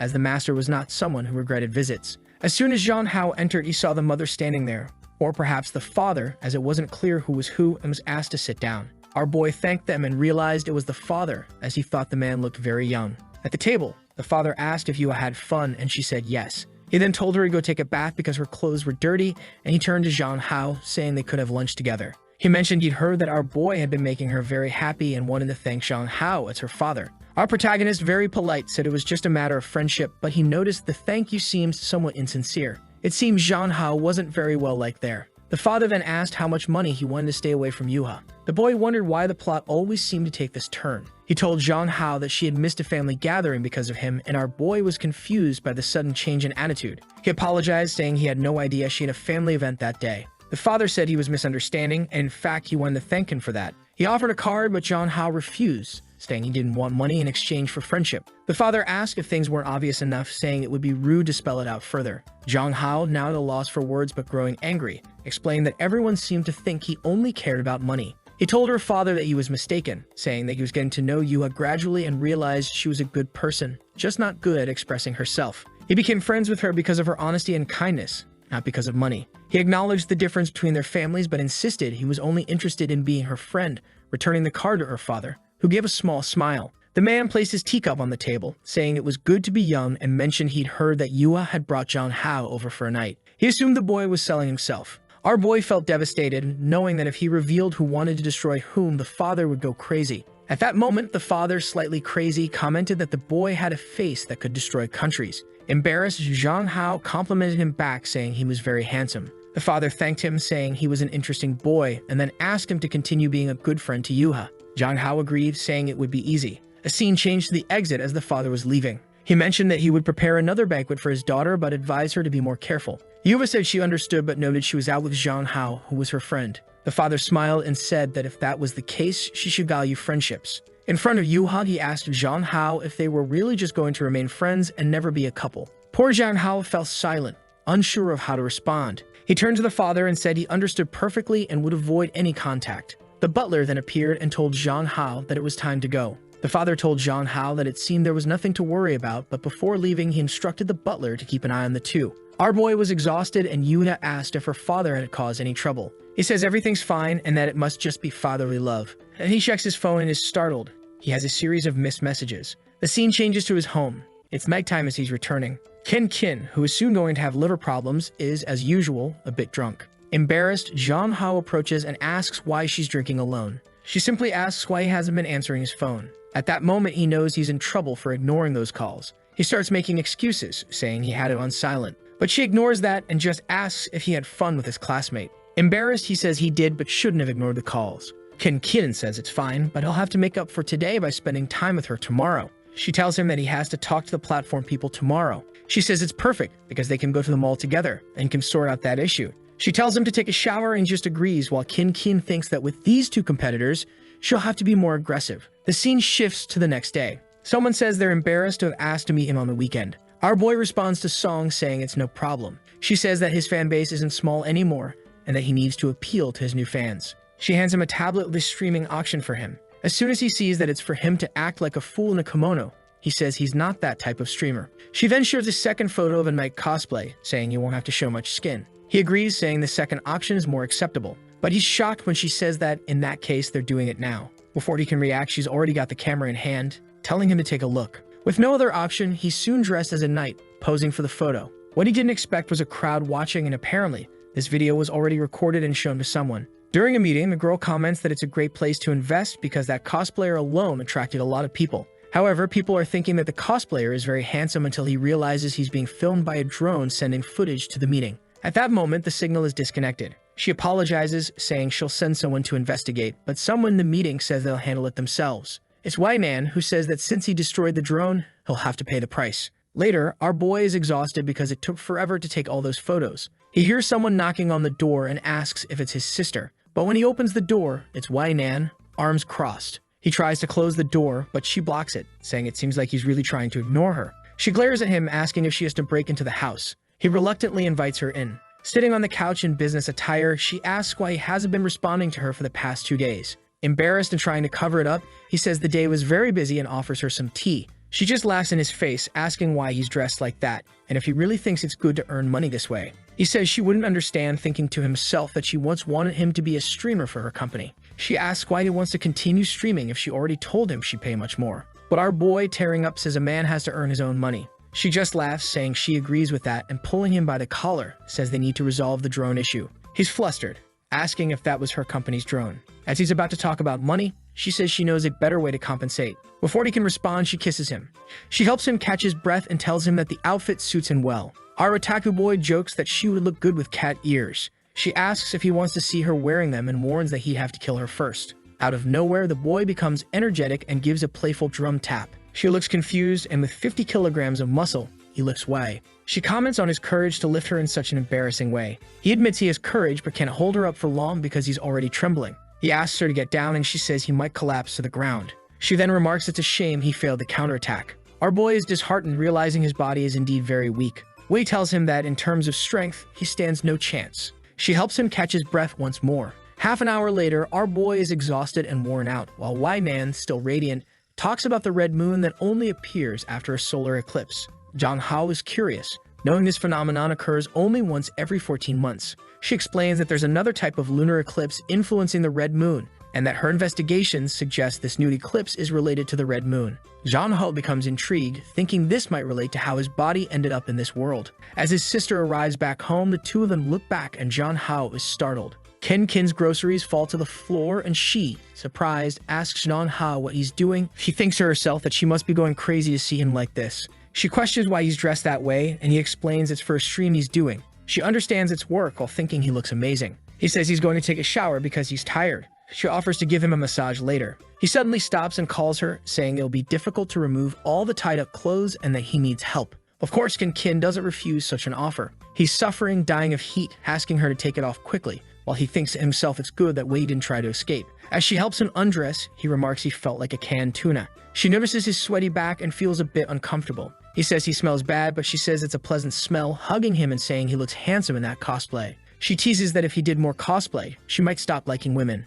She's excited when he mentions he'll have to do make cosplays for live streams. With that, he goes to take a shower, thinking it would be good to make her like men. But then someone coughs in the bathroom. When he looks back, Wei is not standing there staring. Poor guy. As he's about to say something, his sister asks what the problem is. He quickly tells Wei not to stay silent and turns to his sister, saying he stubbed his toe, but is okay. She asks if he needs help, and he insists he's fine and she doesn't need to come in. He asks Wei why she didn't use the chance to escape. The warrior isn't paying much attention and just asks how he can be shirtless without any change in expression. He calls her weird for acting like a pervert hiding in someone else's bathroom. As he leaves, Wei remarks that it's interesting he has a sister who wants to try various cosplays and reminds him that his sister isn't so simple. Jang Ho tells her not to worry. On the other side, Kin calls him to come quickly to drink some milk and get a massage. Wei stands up angrily, saying he indeed has a very caring sister. Now certain this woman has some evil plan. She storms out, saying it would be good for him to visit her tomorrow afternoon. Otherwise, she'll have to come back to deal with things. The scene shifts to the Wei family villa. The usually stern boss is cooking this time. Our boy is already there, complimenting her, saying she's impressive. He approaches, offering to help her cook, saying she doesn't need to do it alone. She tells him not to worry because it's normal to cook for the boy one likes. He blushes and tells her to stop with the subtle hints. She gets closer and says it's rare to see a cute boy like him who knows how to cook. He replies that unfortunately he had to live alone for many years, so he learned. Just then, his pan starts burning. She pulls his face towards her, telling him to be careful. Embarrassed, he apologizes, saying it's been a long time since he cooked. He steps back, thinking he never imagined she had this side. A while later, the banquet was ready. She says she wanted to see his reaction when he tried it. Our boy was hesitant, unsure of what to expect. He tried the food and said it was very good. The competitor then asked if it was better than Kin's cooking. He said there was no comparison because Kin was family. Wei Nan questioned if he really thought they were family. Jang Ho affirmed that he did and was very happy to be her brother. However, Wei Nan remarked that if Kin were so good, she wouldn't pretend to like women just to get close to him. Jang Ho argued that it didn't make sense for her to pretend that given how much she cared about what others thought of her, and that he genuinely liked Kin. Wei then questioned if he liked her, to which Jang Ho firmly responded that he did. We started getting angry, calling Kin a formidable competitor. She leaned back and told him to go ahead and eat. He asked her to stop getting involved with his family if they were to continue their cooperation. Wei was convinced that while he considered Kin family, she saw him as a toy and the place he called home was nothing but a lie. We then see some things the secretary discovered. It appears that Jang Ho's father's marriage to Kin's mother was orchestrated by Kin herself. In other words, it was all a tactic to get close to Jang Ho. Upon hearing this, Wei Nan was certain she couldn't let someone like that stay by his side. A while later, she watched him leave through the window and grabbed her phone with a wicked plan. She made a comment about Kin in the conversation, saying things would change when Jang Ho learned she wasn't really his sister. The scene shifts to Kin at home looking up at the sky. She says the time is coming. A while later, Jang Ho arrives and asks why she left work early. She says their parents aren't home, so she wanted to arrive first. However, she feels disheartened when she sees that Yuha is also there. Yuha greets her, and Jang Ho says she doesn't need to be so formal. Kin wants to know why he brought someone home without informing her. He apologizes, explaining that he's doing this because of Yuha's social difficulties. Excited, Yuha says she even changed her shoes. Jang Ho invites Yuha to go upstairs, and Kin says she'll bring some food, though she's fuming inside, thinking that this girl is ruining her plans. In the room, Yuha compliments the smell, which confuses Jang Ho. Jang Ho offers to give her whatever she wants. At this moment, Yuna starts rummaging through a drawer, pulls out a pair of smoking Pikachu underwear, and says she'll take that. Just then, Kin enters the room with some juice. She sees the underwear and looks disheartened. Poor Jang Ho tries to explain, saying she shouldn't misunderstand. Seated with both of them, Kin says she understood perfectly what was happening. Jang Ho tries to explain that Yuha is just socially awkward and not a pervert. Kin decides the best plan from now on is to reduce the amount of time the two spend alone together. She invites Yuha to her room, saying she wants to show her something cool. Yuha thanks her, saying she's very kind. But when Kin suggests watching a movie that girls love, Jong-ho gets a bit confused. He pulls Yuha aside, saying it's not a good idea to teach her those things. Kin reassures him, saying she will only talk about girl stuff, then tries to pull Yuha along, saying she will teach her what a girl needs to do. Jong-ho, confused, asks if Kin is interested in Yuha. Suddenly, Kin falls silent and insists that she definitely isn't. Jong-ho was a bit confused, and suddenly, Kin threw herself onto him, putting her hand on the back of his neck. She noticed he was out of breath and gave him some air, while Yuha was almost crushed. A moment later, he pushed Kin away and asked what she was doing. Poor Yuha had nearly suffocated. Then Kin suddenly admitted that she lied to him. The scene shifts to a taxi in front of the house. Jong-ho says goodbye to Yuha and apologizes for his sister. Yuha says she just felt a bit breathless. A little embarrassed, Jong-ho explains that it's his sister's way of showing she cares and considers mentioning what she had seen. However, Yuha doesn't seem to fully understand the situation. He dismisses it and tells her to be careful on the way home. As the taxi drives off, Yuha rummages through her bag, finds the gift Jong-ho gave her, and wonders if he really prefers Kin, who is now standing at the door, just staring at him. Jong-ho, a bit startled, turns and calls out to her, but then he remembers that Yuha didn't say anything and realizes she might not have lied. He asks Kin if she really doesn't like women. She stands there in silence without responding until, a bit embarrassed, she admits she doesn't. She then shockingly confesses that she lied because she likes him too much. She tries to explain that she likes him so much that she knew no one would understand, so she acted this way. Now that he's discovered the truth, he's a bit confused, saying it's a bit strange. She steps out into the rain, saying she understands it's weird, but just wanted to be close to him, and reveals that she doesn't want to lose him again. Jong-ho tells her to calm down or she'll catch a cold and asks if she's referring to their childhood. She says yes, but knows he doesn't remember much, while thinking to herself that she'll do anything to stay with him. She then reveals to him that she has secretly always been close to him, from elementary school to now, and has never left his side. She admits she likes him so much that she has been doing foolish things. Just then, White Nan appears, saying she arrived at the right time. She calls Kin and informs Jong-ho that, as he can see, Kin was never really his family. Jong-ho is shocked to learn that White Nan knew about this and had this conversation with him. He feels downcast as White Nan says Kin has been lying from the beginning and urges him to come with her, warning that he might forget who he was in the past. Kin yells at White Nan to get away from their house, but Jong-ho calls out to his sister. Kin turns and tells him not to worry, assuring him she'll handle it. However, Jong-ho hands her the umbrella, looking disheartened, and tells her to go inside first.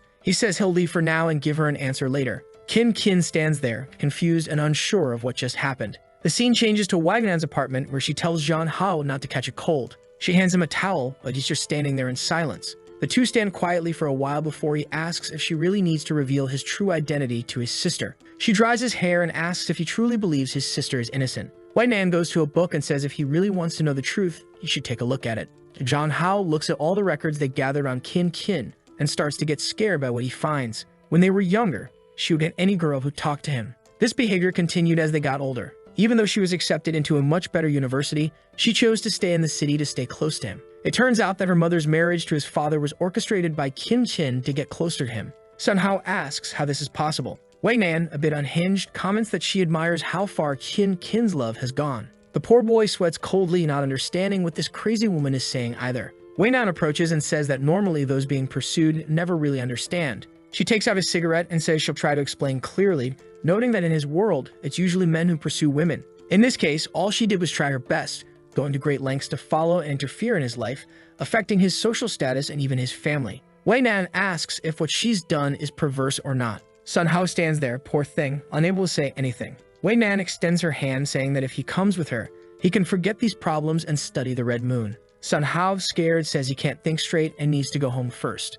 She offers to take him, but he insists that it's okay and he can manage on his own. With that, he leaves without saying anything more. On his way home, he keeps thinking about how strange and frightening his sister is, having done all those things. What he finds odd is that fragments of his memory suggest she's not that kind of person. He has no idea which version of himself she likes, and this kind of thing can only be discussed face to face. The boy returns home to find her standing in the rain. She is desolate, still unable to recover from the shock. Even when he approaches, she can't understand anything until he offers her an umbrella. Confused, she looks up, and the boy, all cute, says he's back. Her expression changes, and she welcomes him back warmly. Once inside, she says she'll warm up some tea for him. She starts talking about a lot of things she wants to do, but he tells her she doesn't need to try so hard and says there's something he wants to ask. She trembles, asking if there's a problem and if Wainan said something about her. He mentions that it seems like in her childhood, what she did was more than just staying close to him. Kin realizes her past has been revealed and turns away, startled, saying it seems he knows everything. Zhang Hao explains that even though Wainan might not be unscrupulous, all the evidence seemed too real. Kin starts trembling, unable to speak, and collapses to the floor, not knowing what to do. She calls his name and says she needs to tell a story. She talks about a girl who was happy until one day her parents divorced and all the joy disappeared. The father soon found another family, and she lived with her mother for a while. But life in that new family wasn't enjoyable, and her former family couldn't complain about anything. The girl had to live on the streets for 2 weeks before her mother came to pick her up again. Since then, she began isolating herself from everyone until a boy invited her to play. She ignored him, but he kept following her, suggesting they have lunch together. She remembers the other boys telling him not to talk to her, but whenever he saw her alone, he approached and invited her to play, always cheerful and smiling. That's how the boy entered her heart. But then an accident happened, and the girl made a mistake that caused the boy to lose his memory and be sent to another school. The light in her life disappeared again. However, instead of giving up, she decided to secretly protect his life. Eventually, she realized that the distance wasn't enough, and that's when she began the plan of using her mother to become his sister. Crying, she admits she knows it was wrong and that the plan was a disaster. Zhang Hao wonders if this is how she feels about the real owner of this body. She apologizes, calling herself possessive, and reveals that she is, of course, the girl in the story. She says she expects him to hate her for this, but all she ever wanted was to have him to herself and not share him with anyone else. The boy starts to think that even though they aren't related by blood, she really takes good care of him, and he also likes Kin. She says if he really thinks she's disgusting, she'll stay away and never bother him again. But then the boy says she doesn't need to apologize. He understands how valuable she is, and that's enough for him. He tells her they can be together because he likes her too. What a thing for him to say. Now she's going to go crazy. She hugs him, saying that no matter what happens, she still loves him.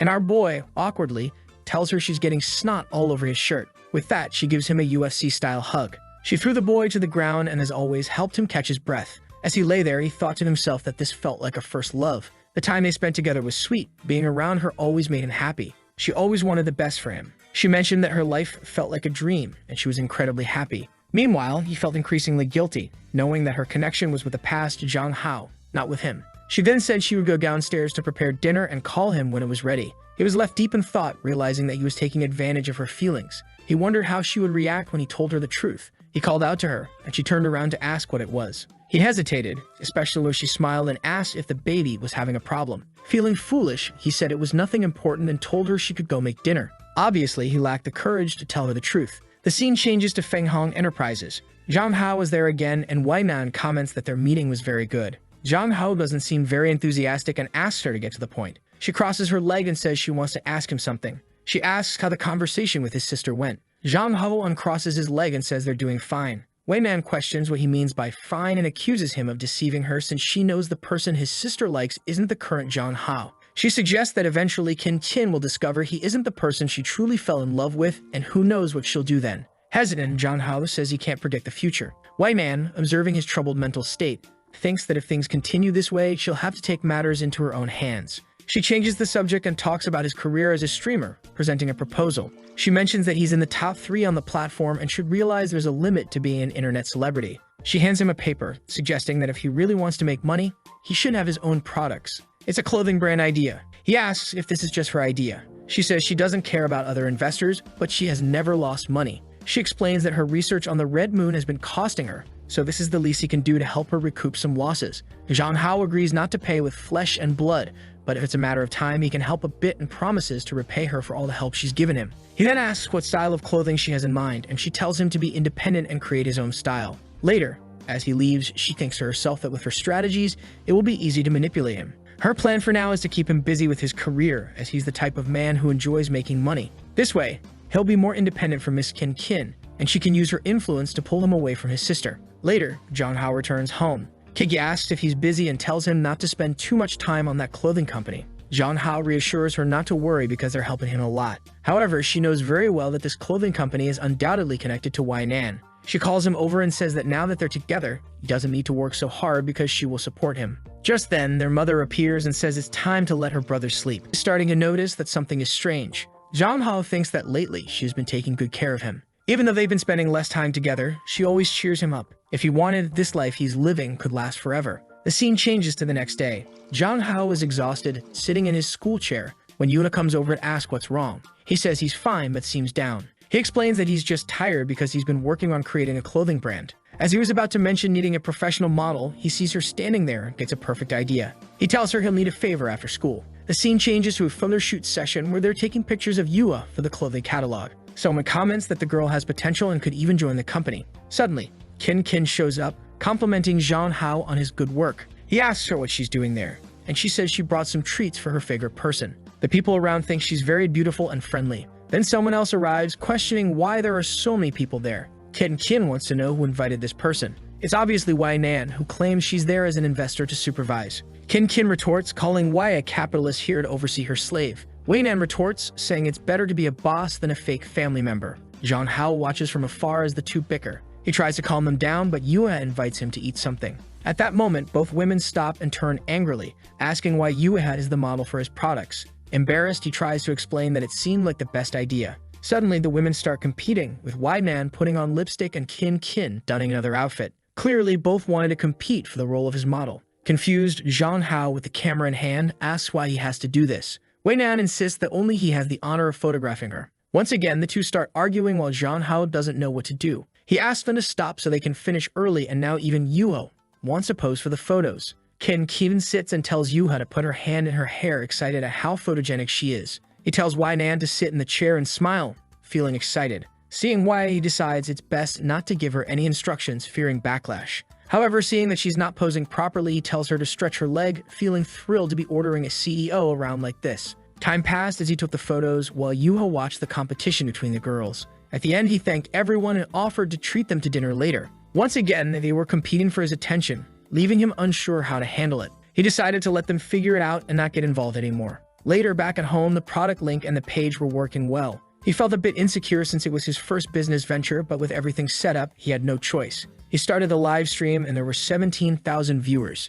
He mentioned the shopping cart in the right corner and invited those interested to check out his products. What he didn't know was that most of the women watching weren't pleased with this. Even his biggest fans started saying that the image of the perfect idol was breaking. Some commenters mentioned that this move was a misstep. While some in the chat supported him, the majority criticized him. A few people recognized Wai Nan, and even at Kin's workplace, she was also recognized. The boy's popularity was growing, reaching 125,000 viewers. People were looking at the designs, noting they were unique and asking if he had created them. Of course, he had borrowed all the ideas from the world he came from, which is why he decided to launch fashionable women's clothing. As viewers saw the prices, public opinion started to shift positively. Wai Nan was excited, noting that it seemed like it would be a success. Wei, eager to help, planned to buy a ton of products to boost sales. In no time, sales went from 1 to 123,000 in total. Jong Hao was confused by what was happening. He knew there was a chance for things to go well, but this was over the top. Later, he was online and noticed many posts about him. People were even sharing the clothes he wore, claiming it was the new fashion trend.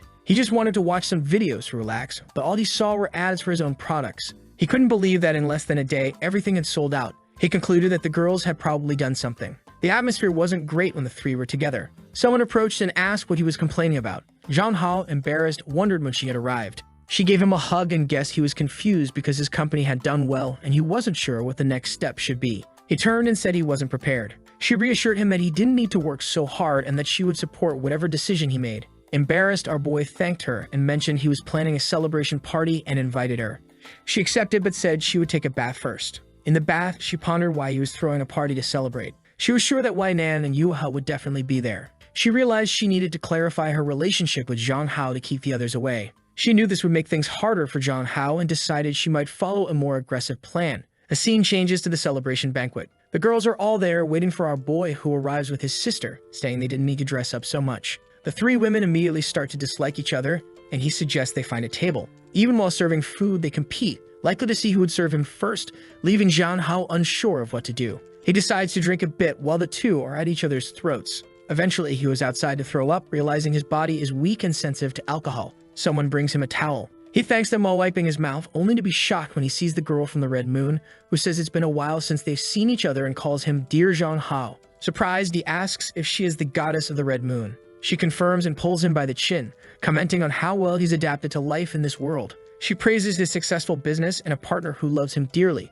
However, she asks if he hasn't noticed that he's becoming more like a native of this world. She warns him that he will assimilate at this rate and reveals a secret. Human souls can merge. Confused, he asks what she means by merging souls and insists that he won't assimilate. She says the choice is his and that they'll meet again when all this is over. As he yells for her to wait, she disappears in front of him. Now he's confused about this merging of souls and assimilation. Yua appears and asks if he's okay. He says he is, and she informs him that the two women are fighting inside. He suggests they go back inside before the two kill each other, but he doesn't mention the Red Moon or another world. A while later, Jong Hao's life had returned to normal. He didn't have as much time to spend with Kin, but their relationship was more stable. 2 months later, autumn arrived. Yu and Yuwon complained that it was too cold like winter. Jong Hao was nearby, just looking at his phone when she approached and asked which girl he was talking to. He told her to respect his privacy and long said that as a celebrity, he wouldn't talk to just any girl. Yua then arrived and greeted Jong Hao. Later, back in class, the teacher announced the school's 50th anniversary was coming up.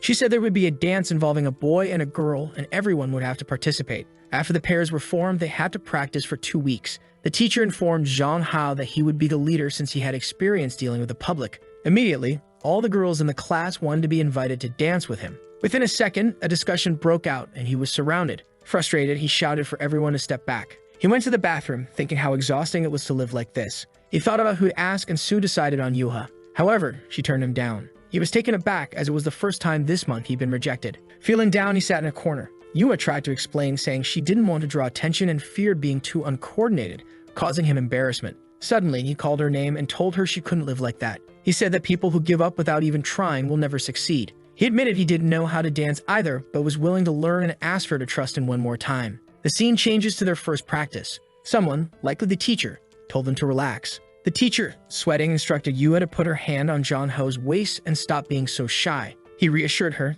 saying there was no need to be so nervous. She apologized for not being very good, but he told her it was fine as long as she kept practicing. The tired teacher said that was enough for today and that they would continue the training tomorrow. Jong Hao observed her, exhausted, thinking it was funny how flexible she was in fighting, but he felt like someone was always watching them. Yua then called him, saying her locker seemed stuck because it wouldn't open. They found that something had been put in the lock to prevent it from turning. Later, they called a school employee, but Jong Hao realized that someone had targeted Yuha. The next day after physical education class, Long praised Jong Hao and asked how the dances were going. Then he noticed something in Yuha's shoe. He pulled her aside and a bunch of tacks fell out. Seeing this, he knew she would have hurt her foot. He shouted, asking who had the nerve to do such a thing. His two friends were furious, calling it ridiculous, while everyone around remained silent. Jong Hao wondered if this was related to the dance. He knew someone's intention was to make Yuha quit, and he was determined to find out who it was. The following morning, he approached Yuha and asked if she had offended anyone recently. He advised her to be careful. Suddenly, he saw a bucket heading towards her head.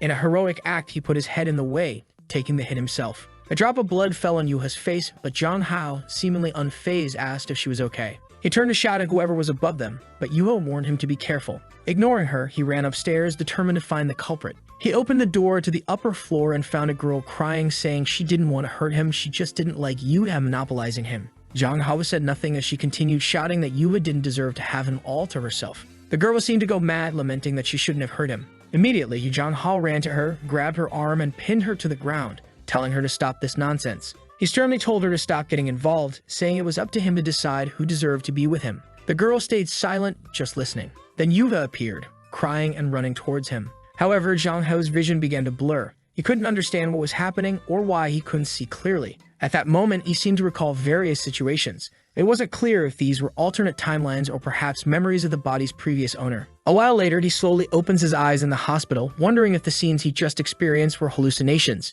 Yua calls out to him, saying that he finally woke up and apologizes for causing him to get hurt. However, she assures him not to worry because she will take revenge for him. She even says that the other girl will pay dearly. At that moment, Jong Hao sits up, insisting that he's in good health and that they should get back to practice. He advises her not to seek revenge as it would only cause more trouble, reminding her that she promised to impress everyone. For the next 2 weeks, they continued practicing. Jong Hao even hired a professional dance instructor. Yuha gradually became more confident. However, during one of the training sessions, she received a call from her mother. Jong Hao pondered over it since he had only met her father so far. During the call, her mother revealed that she had already spoken to the teacher to prevent Yuha from participating, urging her to quit to avoid embarrassing the Min family in front of important people. Yuha tried to explain that people depended on her and that she had been practicing for a long time. Her mother insisted it would be better not to disgrace the family. The poor girl was at a loss for words until Jong Hao took the phone from her hand. He first apologized for his behavior and then pleaded for her to let Yua participate, explaining that she had been working hard and would not embarrass anyone. Suddenly, Yua grabbed the phone and shouted that she would not give up, saying goodbye to her mother and ending the call. She turned to Zhang Hao and apologized, insisting that he had to participate. He thought to himself that she was impressive when she was serious. The scene shifts to the day of the performance. The announcer declares it the school's 20th anniversary. Yua's mother is present, as is Wei Nan, attending as a renowned entrepreneur from the city. The school representative announces the start of the event. The curtains open and a tango tune plays. The two participants exchange a quick glance and start their dance. Yua's mother watches while Zhang Hao feels confident about her performance. The audience praises them, and Wei Nan looks displeased. Yua's mother begins to wonder what caused such a change in her daughter, who she remembered as not being so confident. Suddenly, the stage lights go out. Zhang Hao is confused because this wasn't part of the plan. The audience questions if this is part of the performance. The school representative calls out to Zhang Hao. He asks what happened, and she explains that there was a problem with the circuits, which would take 20 minutes to fix. He protests, saying it would be foolish to leave the audience with nothing to do for 20 minutes. They would all leave. He worried that Yua would lose the chance to impress her mother. A friend next to her mother remarked that her daughter seemed lost in this emergency, while the mother just watched to see what would happen. The teacher was about to announce a 20-minute intermission, but Zhang Hao grabbed her megaphone and confidently declared that they were always prepared for anything. Meanwhile, backstage, Long Long was trying to come up with a solution. Then Wei Man appeared, asking if they needed help. At that moment, Wan called for Zhang Hao, who saw that Wei Man had found a light for them. Though it wasn't perfect, it was the best auction at the time. Without power, the instruments weren't working, so they had to perform without them. The situation suddenly turned into a slice-of-life scene. As Yuva danced, the audience was impressed. Meanwhile, Zhang Hao seemed to be singing, with Wei Nan watching him closely. A while later, the performance ended. Yuva's mother approached, asking if he was the one who had taken her daughter's phone. Awkwardly, he confirmed and apologized. Yuva turned to her mother, thanking her for coming, and her mother silently observed. She reached into her pocket for something but paused, then called for Yuha. After a while, Yua's mother said she did well not to embarrass the family and that next time she could bring Zhang Hao to their home. The two stood there, not quite sure how to respond. Yua simply thanked her and ran to hug her mother. Zhang Hao thought that all the effort over the past weeks was worth it for this moment. He felt that although the performance wasn't perfect, it was enough. He was feeling proud when someone pulled him by the shirt. It was Yuva, asking if he had time now. They went to the physical education room. He asked why she brought him there, considering they usually practice there.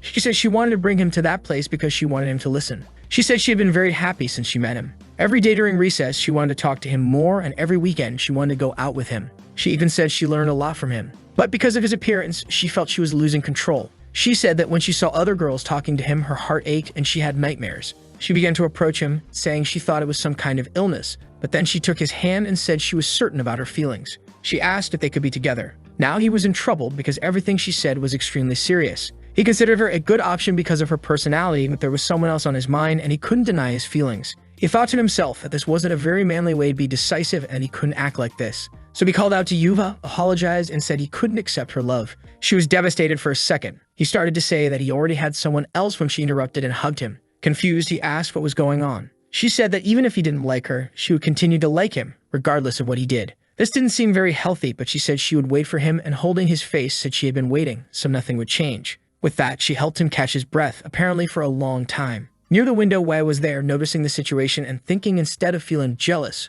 wondering what was happening. Later, Zhang Hao told himself that he needed to be more honest with his sister, Kin. He threw his clothes on the floor, complaining that no one was making things easier for him. Suddenly, Wei opened the door forcefully, greeting him. Startled, he asked how she could invade someone's privacy like that. She approached him, asking if Yua had confessed. He replied that she probably heard everything. The president said she was satisfied with his response. Zhang Hao asked what she meant by satisfied. The president explained that she had to take things out of her car to help him with that dance, so now he had to repay her. He told her to ask instead of doing these things and promised to help somehow. She said that in this world, good husbands always help their wives dress. Seeing what she was doing, he asked what kind of craziness this was. She informed him that he would have to help her put on her stockings again. He tried to pretend he didn't like it, but he was clearly flustered. He began to help, thinking it was an easy way not to betray his sister's trust and still calm this crazy woman. But the angel on his shoulder said it was clearly a betrayal. The devil, on the other hand, said it was his duty to help people. They started arguing, calling each other names. Zhang Hao thought it wasn't very manly to owe people favors. He began helping and asked why we liked wearing those stockings so much. She said her social status required her to always look presentable and asked if he liked it. He continued helping, saying that even in his world, this would be considered a bit wrong. Suddenly, he stubbed his toe and she trembled a bit. This girl clearly wasn't right in the head either. She apologized while thinking about why she was acting this way. Zhang Hao, on the other hand, noticed that she seemed different. She blushed, unsure of what to say. Then she asked about the incident at the hospital. He explained the situation with the bucket, saying it was accidental. However, Wai Nan was already eager to punish the person responsible, and he told her to forget about it. He said she could finish dressing herself since he wasn't very confident with that part, but she seemed to notice something. She adjusted the rest and thanked him for his hard work. Outside, while waiting for Wei to finish dressing, she asked why he was still shy since she had already seen everything. Suddenly, her phone rang. It was a call from her secretary. When she answered, the person apologized but said it was urgent. The secretary informed her that they had found what they were looking for. Wai Nan was startled, asking if it was true. She said she was going immediately.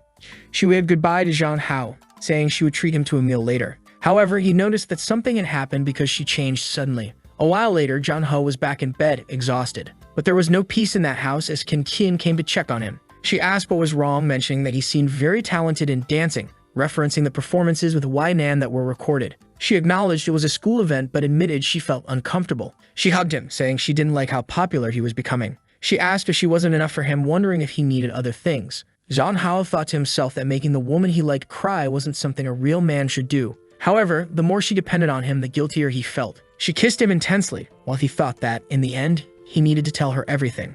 After she had metaphorically sucked his blood, he asked what the problem was. She told him not to worry, saying it wouldn't happen again, but this time she wanted him to remember it clearly. Just then, a plate crashed to the floor. Zhang Hao's father entered, asking what was going on. Both of them suddenly became nervous. They tried to explain, but it was clearly difficult to get out of the situation. A while later, someone demanded they speak up. It was Qin Qin's mother, saying she wanted to know what was going on. Qin Qin tried to downplay it, saying they were just playing around. But her mother slammed the table, saying family doesn't play like that, asking if Qin Qin had forgotten she became Zhang Hao's sister when she moved in. Both stood with their heads down, unable to respond. The mother called their behavior disgraceful. Qin Qin remained silent, unsure of what to say. Zhang Hao's father suggested they might not need to take it so seriously, but the mother insisted that Qin Qin had always been peculiar and never spoke up when things happened. She regretted letting Qin Qin live with her loser of a father. At this, Qin Qin's expression changed and she said she would tell everything. But Zhang Hao interrupted, saying they were practicing for a vampire play coming up at school. He was going to be the lead actor and asked his sister for help. Their mother looked confused, asking what this was about. Qin Qin just watched quietly. Their mother, believing Zhang Hao to be an honest person, thought he probably wasn't lying and told them to be more careful in the future. Zhang Hao knew that if he hadn't stopped Qin Qin, she might have started a war at home. The problem wouldn't go away until he resolved everything. In the following days, Zhang Hao focused on his live streams and work. Using the memories of his past life, he excelled in school. With all the support he received from Wai Nan, he became a top streamer. Everything was going well except for one thing. He began to remember the past when Qin Qin was pulling his arm. He recalled her promising him the stars and the sky, asking if he liked her too. And the current Qin Qin being startled, asking if he wasn't the real Zhang Hao. With that, he woke up. It was obviously a nightmare. He started to realize that the memories of the previous owner were becoming clearer. All of this started happening after he last saw the goddess of the Red Moon. He even went to a psychologist who ran some tests because he might have had a problem after that accident. However, his mind was found to be perfectly fine. In the middle of it all, he receives a video call from a red-haired girl who says it's something urgent. She is the operator of the platform where he streams and tells him they have a problem due to short videos. Because of this, they are launching an offline campaign and need someone who can attract a lot of fans. She explains that he is the only male god who could turn the situation around. Our guy already knows they're asking him to do something he doesn't want to do again. However, she assures him that he doesn't need to worry because it will be easy, and it's an offer he can't refuse. If he accepts, he would earn an 8-figure salary per year at these events. He gets excited and asks what activities will be involved in this event. The scene shifts to a beach. His friend informs him that it will be a reality show, similar to a Mr. Beast survive on a deserted island for 7 days video. And of course, Qin Qin is there as his assistant, so he won't be alone.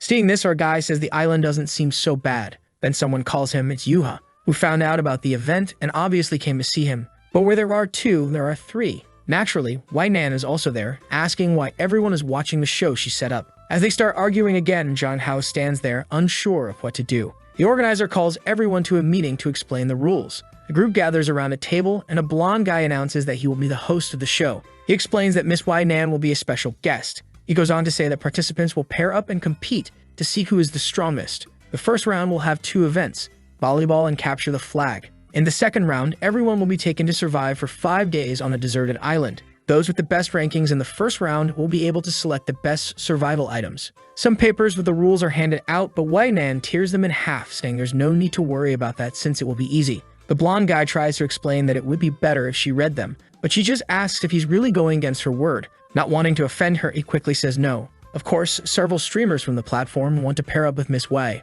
Zhang Hao thinks it's obvious since she's probably one of the organizers. Then someone calls out to him. It's 3 other girls from the platform who say they would make a great pair with him. He feels a bit awkward, unsure of how to respond. Meanwhile, a blue-haired guy comments that Zhang Hao has nothing but a pretty face. He approaches Zhang Hao, saying he looks like a beauty from 1,000 years ago and points out that as a gamer, he earns much less than Zhang Hao, who sells his face and body every day. Our guy decides to ignore him, simply saying that the blue-haired guy has a lot of fans too. But the guy continues, saying he heard Zhang Hao ruin the career of one of his friends. Zhang Hao wonders if this is another idiot seeking revenge. The guy then proposes a bet to Zhang Hao, stating that the loser has to stop streaming for a month and put loser and subordinate of the other as the title of their live stream. The guy was confident, thinking for sure that Wai Nan would partner with him. At that moment, Wai Nan approached and called for her teammate. The fool, blushing, thought she meant him. However, Wai Nan grabbed Zhang Hao, saying she would partner with him. Zhang Hao asked why she got involved in the competition, to which she replied that she was there to help him.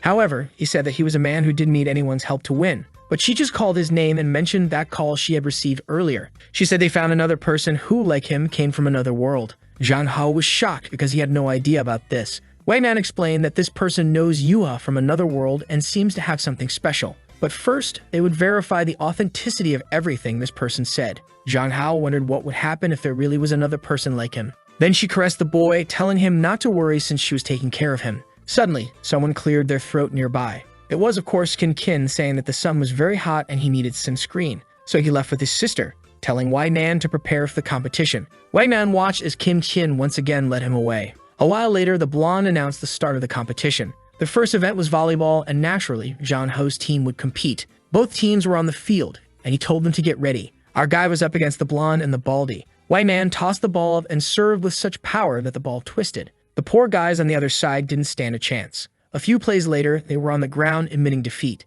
The blue-haired guy from earlier, who had also made it to the final, commented that Zhang Hao had been carried by his team. He approached asking if Zhang Hao even knew what volleyball was and warned him that now he would learn the difference between them. With everyone on the field, the match began. The blue-haired guy threw the ball up and jumped about 30 meters to serve. Zhang Hao was shocked, and Wai Nan realized it was almost professional-level skill. The ball came crashing down, and Wai Nan told Zhang Hao not to try anything. However, the ball hit him square in the face. The announcer remarked that it seemed the blue team's strategy was to injure Zhang Hao. Wai Nan asked if he was okay. The guy on the other side was laughing, saying accidents happen. Of course, Wai Nan told him to shut up, but he responded that he would show them what cruelty really was. The game continued with the scores staying close. Wai Nan tossed the ball up, and this was their chance to win. She aimed at the exhausted guy on the other side, who accidentally managed to block it with his arm. Both teams jumped to intercept. Suddenly, Zhang Hao, channeling a scene from Haikyuu, told her to trust him. Instead of spiking, she gave the ball a light tap, and Zhang Hao awkwardly jumped 30 meters. Though clumsy, he managed to hit the ball with his face, at least landing it on the ground, thus winning the round. A while later, everyone was attending to the worn-out Zhang Hao. As usual, they were competing for his attention while he was unsure what to do. While they fussed over him, the blue-haired guy recorded the scene, stating he would embarrass Zhang Hao. Later, while Zhang Hao was walking around, everyone seemed to be talking about him. He sensed something was off and wondered what was going on. A girl beside him suggested he check the search results. The top result mentioned Anchor and Zhang Hao winning 1-3. He wondered how this had happened and saw a photo from the previous day, realizing that someone from that place was sabotaging him. This would obviously damage his online image. The blue-haired guy approached, saying it looked like a paparazzi had caught him and that people like that should be jailed. Then Wai Nan bumped into him. She got a list of everyone who had arrived on the island and warned that whoever it was, she would make them disappear once she found out. The blue-haired guy trembled. Zhang Hao thanked her, but said it was trivial and reminded her that it was a public place, so she couldn't threaten people like that. She blushed, saying he was being too presumptuous.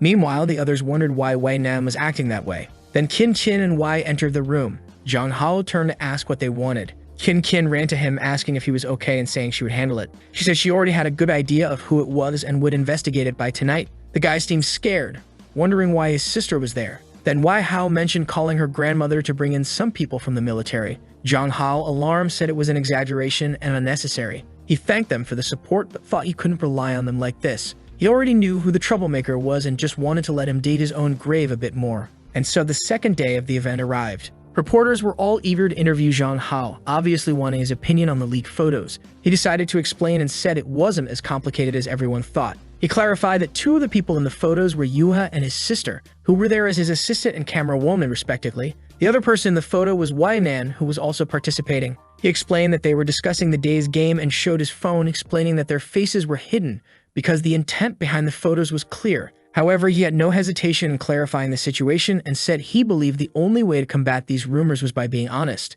Beside him, Wainan remarked that he was really boosting the show's popularity. Kin appeared, saying that Wainan should pay more attention to the situations she put him in. However, Wainan simply said that lately he could lie without even blushing and asked Kin if she didn't think he had changed a lot recently. In the bathroom, the guy who took the photos knew he was in trouble. His plan was to deny everything and hope they couldn't pin it on him. Just then, Kin appeared and said she knew it was him. He turned startled and asked what she was talking about. She told him to confess, saying she had proof. He claimed ignorance, but she informed him that she had hacked his phone, restored the backup of the photos he took, and found other things from his past. He panicked and asked what he needed to do to keep her from leaking it all. She simply approached and told him to disappear. Grabbing him by the collar, she said he was lucky she wanted to grow old by Zhang Hao's side. Then she threw him to the ground, leaving him crying like an idiot. She turned with a smile and told him to take care of his own life, leaving him there snotty and abandoned. Outside, she met Yuha and told her everything inside had been resolved. She said that if Yuha had any questions, she could ask her. Later, during the capture the flag competition, a guy ran out as soon as it started. Zhang Hao, surprised, told Wainan to be careful. But the guy slid on his knees to Zhang Hao, grabbed his foot, and said he was quitting the competition, praising him. Zhang Hao was confused and asked if the guy had some other trick up his sleeve. But the guy just begged Zhang Hao to forget everything that happened. The organizer tried to explain that the event had already started and asked what the guy was doing. The guy then revealed to everyone that he was the one who took and posted the photos of Zhang Hao. Wainan simply watched and the guy cried, saying he just wanted to go home. In the end, his team quit and Zhang Hao's group advanced. But Zhang Hao knew the guy must have been threatened somehow to quit like that. When Zhang Hao opened the door to his room, he saw something unexpected. His sister was there, waiting for him as usual. He asked why she was there, and she immediately hugged him, saying she came to this place to take care of him. Embarrassed, he said he understood and asked what she wanted to do. She was silent for a moment, remembering when Wainan had said he seemed different. She laughed, thinking that apparently Wainan was losing to his sister. Yuha, who was nearby, said that no matter how much he changed, she still wanted him. But Wainan told her to shut up. Kin thought to herself that even if he changed, she still liked him and that no one was better for him than her. She then said she wanted to confess their relationship to their relatives. Zhang Hao hesitated, wondering why she was bringing this up now. He approached and humped her, saying it was a promise then. It was the last day of the competition, where they had to carry supplies across the island. In that place, finding food, water, and shelter would be the biggest challenge. In the jungle were Zhang Hao and Wainan, who seemed ready to take on a wild adventure. Zhang Hao couldn't stop thinking about how strong she was. She looked back and asked if he was scared or what was going on. He said it was nothing, and they could start right away. With that, she entered the forest, telling him to stay close. She grabbed some mint leaves and said they would be essential for surviving mosquitoes. Zhang Hao was impressed, remarking that she really was a soldier before. She handed him some and told him not to worry, as with her around, this challenge would be easy. All they needed to do was reach a nearby lake. When they arrived, she said she would try to catch a fish and told him to gather some berries. However, she reminded him to use the walkie-talkie or signaler if he encountered danger. Zhang Hao assured her that there was no need to worry, and everything was fine. She told him to hurry and come back to eat the fish. As Zhang Hao wandered, he thought that after this event they needed to distance themselves. A while later, he returned and called for her. He explained that he didn't know which berries were edible, so he brought them all. She praised him and said she had also found something useful. But then her expression changed and she told him not to move. He was confused, unaware that there was a snake near his hand. Unfortunately, he ended up touching it. The snake turned towards him, ready to strike. Wainan immediately jumped in to protect him. Taking the bite herself, she quickly pulled the snake off and threw it away. Zhang Hao asked if she was okay. Her knee was bleeding and she had been bitten on the arm. Zhang Hao thought she was in serious danger and knew she needed treatment. He pushed her down and told her not to move. A production crew member informed the organizer that it was a non-venomous snake, so there was no serious concern. The organizer suggested sending support but not to arrive too quickly, as the bite was on her shoulder. Zhang Hao saw no issue with helping to remove the venom. However, Wainan was confused by his actions. It was too late though, because the boy was a professional lifeguard. She wanted to tell him that wasn't the proper treatment for a snake bite, and the event crew even had to cut the live stream temporarily. Nearby, Kin was observing everything, clearly not happy. Zhang Hao spat out the blood he had sucked, determined to find some bandages. However, Wainan, out of breath, told him to wait and asked where he had heard that this was the way to treat a snake bite. She explained that if it had been truly venomous, he shouldn't have tried to suck it out as he could get infected. She clarified that the snake wasn't venomous, so all they needed was some clean water. A doctor was being sent over, and the organizer reminded her not to interfere with the game. Then someone called out saying they would come too. It was, of course, Kin. Being well known in the medical field, people recognized her. She announced that as Zhang Hao's sister and a doctor, she wanted to check on him. The other doctor said it would be an honor to have such an incredible doctor as her. As night fell, the two were in a cave. Zhang Hao mentioned that he was starting to feel awkward with how much she was staring at him. The camera was on the ground and he asked if it was okay, as they were supposed to be filmed. She simply said that she was the boss, so it wasn't a problem, and explained that what was about to happen couldn't be broadcast on TV. She began to approach Zhang Hao, who asked why she was acting like this all of a sudden. Seeing her expression, he joked that it seemed the snake had some other kind of venom. However, she was 10 times stronger than him and threw him to the ground. Unfortunately, there was nothing he could do. She was too strong for him. She then commented that her clothes were a mess because of the wound, but mentioned it might be very convenient. Outside, someone said they should be close. It was a group of doctors, one of whom commented that they had lost the walkie-talkie signal. Kin started to get worried. Then she heard some noises beside her. When she looked, she asked who it was. It was, of course, Yahello. This guy couldn't go a second without having all three around him. When the doctors looked back, Kin had disappeared. Kin then asked Yuha how she was in the jungle. Yuva said she had been following them. Kin told Yuha that even though she liked Zhang Hao, it was impossible for them to be together. Yuha simply said she knew that. However, all she wanted was to stay by Zhang Hao's side and make him happy. And of course, if she found anyone who made him unhappy, she'd explode that person's head. Kin just observed quietly. Meanwhile, somewhere else, someone was telling a certain person to stop. Our boy had been immobilized, and the president warned him that this time he couldn't escape. He said he didn't want anything, but she replied that his body was more honest. Just then, they heard someone shouting his name. He immediately recognized the voices of his sister and Yueha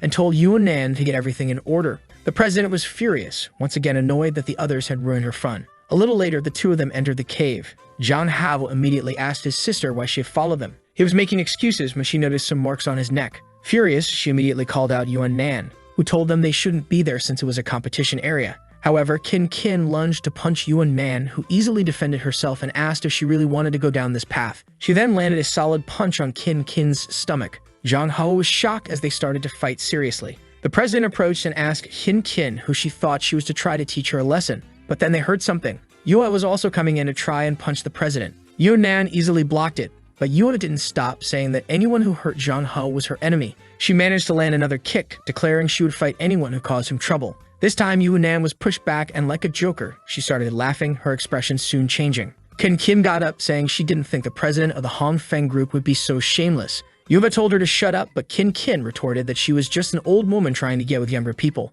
Enraged, Yuan approached, saying she would make Kin shut up, and slapped her across the face. Zhang Hao couldn't believe what was happening. He stepped forward and apologized for his sister, asking Yuan to control herself because no one there could match her. She only replied that his sister did everything to satisfy her desires with him. From the ground, Kin told Hao that he didn't need to apologize. Slowly getting up, she said it was all Yuan's fault. Zhang Hao noticed that his sister's mouth was bleeding and was alarmed. But Kin declared that woman would never touch Zhang Hao again. Yuan, feeling provoked, said it seemed Kin wanted to die. But just then, Zhang Hao told her not to do anything because he was already Kin's boyfriend. The two women were shocked, and Kin, of course, he gave a little smile. He explained that this event was just a farewell and that he would never speak to Yuan again after this. He added that they were never compatible, and now that he was with Kin, it was all over. The scene shifts to the doctors walking through the forest. They discuss among themselves why Kin seems to be acting alone, but the blue-haired guy notes that from the tracks on the ground, she isn't alone. They see a fire in the cave ahead and assume that's where the group is. Back with Zhang Hao, he told Yuan once more that he wanted her to stop interfering in his life. But Yuan just told him to shut up. She didn't care about the spells Kin had used on him. After dealing with Kin, they would talk. Zhang Hao tried to reason with her, saying this did make sense. Kin admitted that Yuan was strong, but insisted she wouldn't give up on Zhang Hao. Just then, they heard a sound behind them. When they looked, they saw two doctors hiding behind a pillar. Embarrassed, one of them awkwardly commented that they seemed to have arrived at a good time. Outside, she said that if Yuan was okay, they could take her back to the starting point of the island. But the president warned them not to talk about anything they had seen there. The doctor agreed, saying she wouldn't tell anyone about it. But at that moment, her expression changed. An arrow struck the back of the doctor, passing through and startling Wainan. Someone was approaching from the side, and she had no idea who it was. The person nearly slashed at her, but she dodged just in time. It was the blue-haired guy from earlier. Zhang Hao came in with a kick, telling Wainan to back off, and he sent the guy flying. At that moment, she sensed another arrow coming and threw herself to pull Zhang Hao aside. He was in shock, realizing he had almost died. From the shadows, someone emerged, saying that Miss Wei Nan had grown rusty. It was a woman in camouflage clothing with a tattoo on her waist. Wei Nan asked why they were alive, and Zhang Hao wanted to know if she knew them. She confirmed, saying they were a group of extremist terrorists and that the snake tattoo represented the Ouroboros organization. She mentioned having had fun with them once before. The woman replied that that wasn't the case, and that because of their past, they would have to fight to the death. She explained that they had been waiting for the perfect opportunity, and this event in the forest was just what they needed. Of course, they weren't going to miss this chance. Qin shouted, telling them to wait, and announced that she was surrendering. She said that if their issue was with Wei Nan, the rest should be let go, and she promised never to speak of this incident, even offering the large sum of money. The woman acknowledged Qin's intelligence in trying to remove herself from the situation, but said they were professionals and couldn't leave any witnesses behind. Wei Nan told them there was no negotiating with these people and said that when the fighting started, she would protect them, and they should try to escape. However, Zhang Hao thought that escaping wouldn't be easy. They had 4 people, but the attackers were well armed and might have others hidden. With that, the order was given to advance. Everyone rushed towards Wei Nan, and Qin threw herself at Zhang Hao, telling him to follow her. However, the blue-haired guy came up behind Qin, asking where she thought she was going. Zhang Hao jumped in front to protect her, punching the guy's hand before he could slash. Qin wondered how he had such skills, and Zhang Hao told everyone to stop fighting and flee with him. The woman seemed impressed. Meanwhile, the organizers were relaxing with drinks, talking about the man getting promoted to director if everything went well. Unfortunately, the group was still surrounded. As they were about to enter the cave, Wei Nan questioned if Zhang Hao thought this was a good plan. He said he wasn't sure, but it was better than guaranteed death outside. The woman told her team to finish them off as they were done for. Wei Nan turned and told them to go in first, warning that it would be dangerous if everyone turned their backs. Zhang Hao hesitated for a moment, but she urged him to stop wasting time and get inside. One of the attackers lunged at her, and Wei Nan went to face them, telling the others to flee.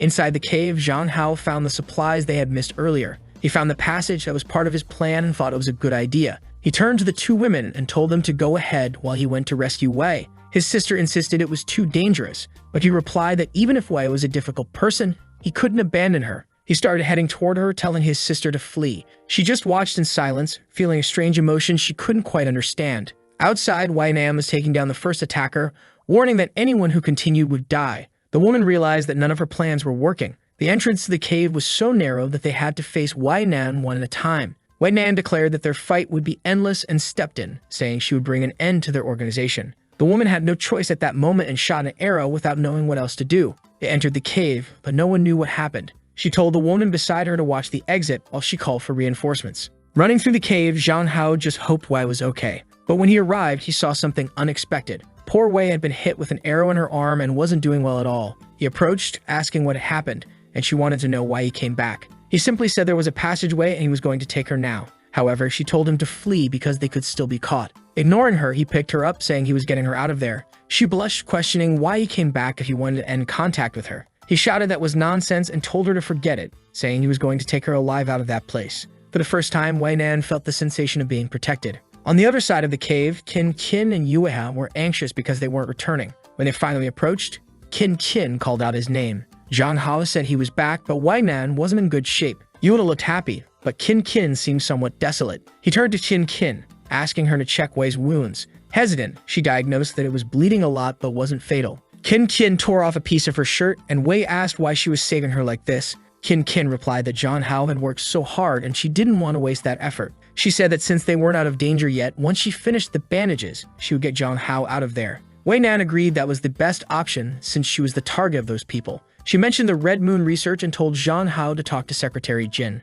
Qin noticed something but said nothing. Zhang Hao insisted it wasn't time to talk about that and that they needed to escape. But Qin shouted his name, asking why he was willing to die for Wei Nan. She told him he should go back home and return to their life together. Zhang Hao simply replied that maybe he wouldn't be able to return. Wei Nan had saved him, and as a real man, he couldn't leave her alone. Thought to herself how amazing he was. He mentioned that he learned this from Brother Long, clearly from his other life. He told Qin to return, saying that Yuho wanted to save Wei Nan. But Qin didn't want to give up, saying he shouldn't leave the two of them alone. Zhang Hao apologized, saying he wasn't the Zhang Hao she knew, and if he had the chance in the future, he would explain everything. He asked his sister to be obedient and leave with Yuha. Qin seemed to insist, saying she wanted to protect him, but Yuha said she wanted to be as masculine as he was, or maybe a masculine woman. She wasn't sure what to say. John Hao thanked them for their kindness but warned that everyone would die if they didn't escape soon. He told them to stop and flee. Kin said she could go back alone, but life didn't make sense without him, so she didn't want to leave him there. She wanted to stay with him. At that moment, someone asked what kind of romantic drama was unfolding. It was the woman from earlier, who asked if they were tired of the cat and mouse game. John Hao realized this time they had brought many more people. The production team was waking up after drinking a lot and began wondering what all the noise outside was about. Looking at the sky, they were shocked to see a lot of helicopters approaching the forest. In the middle of it all, John Hao was lying on the ground, everyone having been immobilized. The moon was red and the woman questioned why everyone liked that boy. She began to draw her weapon, saying that if they had more time, she would try something else. But just as she was about to end the boy's life, the blade stopped a second before. She turned and commented on how wonderful Wei Nan's expression was at that moment. She said it was ridiculous that such a cautious woman was in this situation because of that boy. Poor John Hao was unconscious on the ground, unable to do anything. Wei Nan began to cry, saying that if the moon hated letting him escape, she would do anything it wanted. The woman laughed, asking if she really would do anything. She mentioned the brother Wei Nan hadn't let leave alive and declared that this time, no one would escape. And then the ketchup was spilled. At that moment, John Hao fell lifeless to the ground. But something appeared in front of him. He saw red hair and asked why she was there. It was the goddess of the red moon just watching him die. She laughed and asked who he was. Suddenly, he woke up in shock. He got up from the bed, wondering if he was dead. But then someone beside him called him husband. The woman asked if he was having nightmares. Sweating, he didn't understand who was being addressed. It was Wei Man wearing an oxygen. The scene shifted to the middle of the city. John Hao had really returned to his own world. It was the place where he used to work, and beside him was Wei Nan, who had always been the CEO of his company. He was sure this was the work of the goddess of the red moon. Wei Nan asked what he was thinking about so much and questioned if he had thought about the proposal of bringing his father to live with them. She mentioned that it would be harder for his father to raise a child alone and that their house was very big, especially since when their child was born, they would need help. He quickly noticed her hand on her belly and felt confused. Apparently, he was going to be a father. She then pulled him by the tie and reminded him that when they were alone, he should call her wife. He hesitated, and she asked why he was acting so strangely. John Hao thought to himself that she was still identical to the Wei Nan from the other world. So he called her wife, and she thanked him. They arrived, and she said she was going to work, but told him to send a message. John Hao didn't expect to return to his world in this way. If he ended up there because he died, what happened to Kin and Wei Yuan? He wondered if, in the end, he hadn't been able to save anyone.